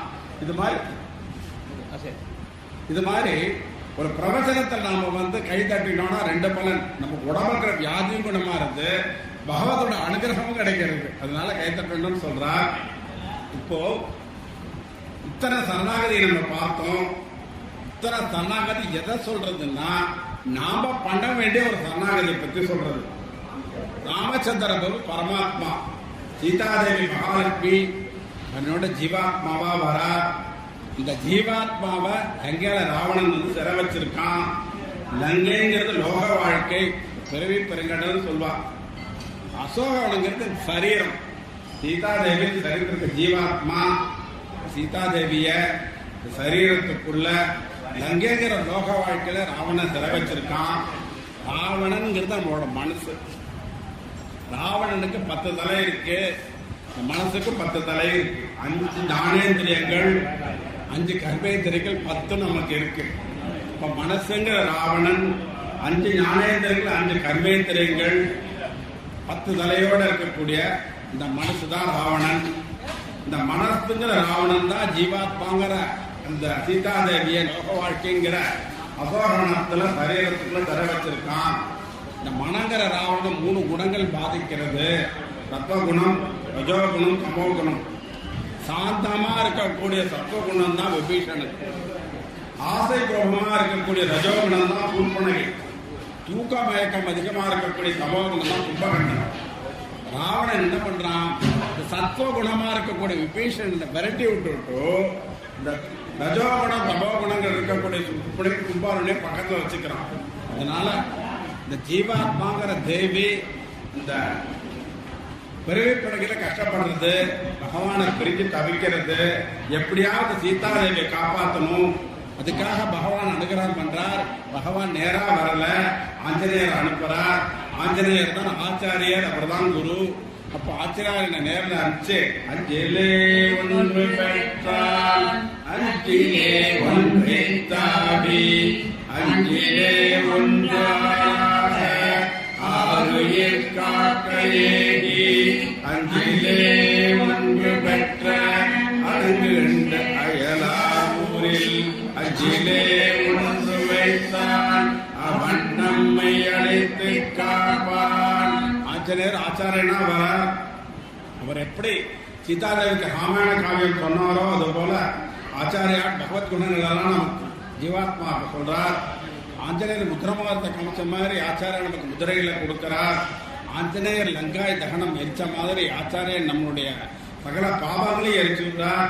ஆஞ்சநேயர் சீதாதேவி ராமன்ட்ட சேர்த்து வச்ச மாதிரி ஆச்சாரியன் ஜீவாத்மாவை பரமாத்மாவை சேர்த்து வைக்கிறார்.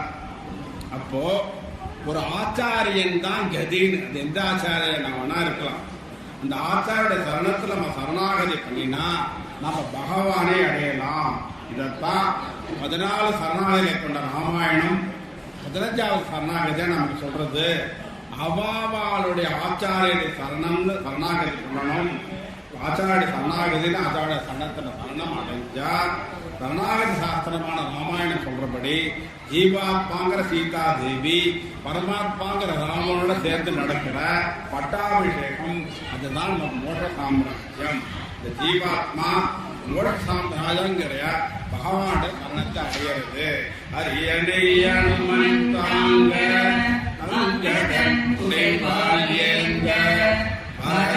பெண்குடை கவிக்க இருவரும் கவலை பெற்ற விரைசிறி கமலத்தான் சேர் வெண்ணையோர் சடையன் தங்கள் மரபுலோர் கொடுக்க வாங்கி வரிட்டலே முனைந்தான் கௌரி.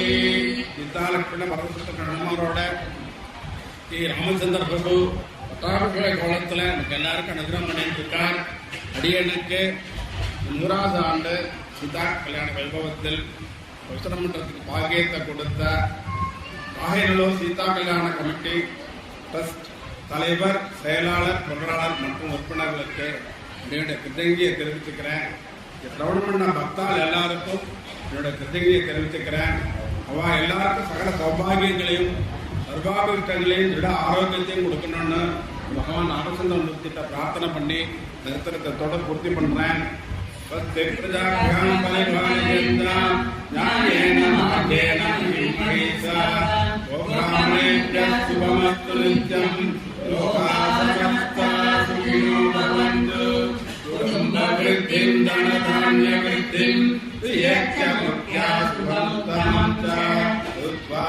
காவிய सर्वमिदं प्राप्नोति सर्वं पुरुषार्थसिद्धिम् आयुष्यम् आरोग्यकरं यशस्करं सौभाग्यकरं बुद्धिकरं शुभं च श्रोतव्यमेधन्नियमेन सद्भिः आज्ञानमोजस्करशक्तिकामैः रामाय रामभद्राय रामचन्द्राय वेदसे रघुनाथाय नाथाय सीताय पते नमः मङ्गलं कौसलेन्द्राय महनीय गुणात्मने चक्रवर्तितनूजाय सर्वभौमाय मङ्गलम् सर्वकल्याणदातारम् सर्वाभद्गणमाहुतम् अपारकरुणामूर्तिम्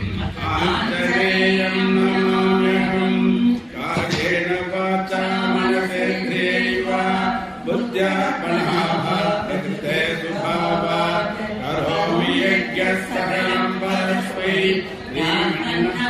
श्रीमन्नारायणायेति समर्पयामि तथा सर्वत्र गोविन्दनाम सङ्कीर्तनम् जानकीकान्तस्मरणम् पार्वतीपतये आञ्जनेय स्वामी की राधे कृष्ण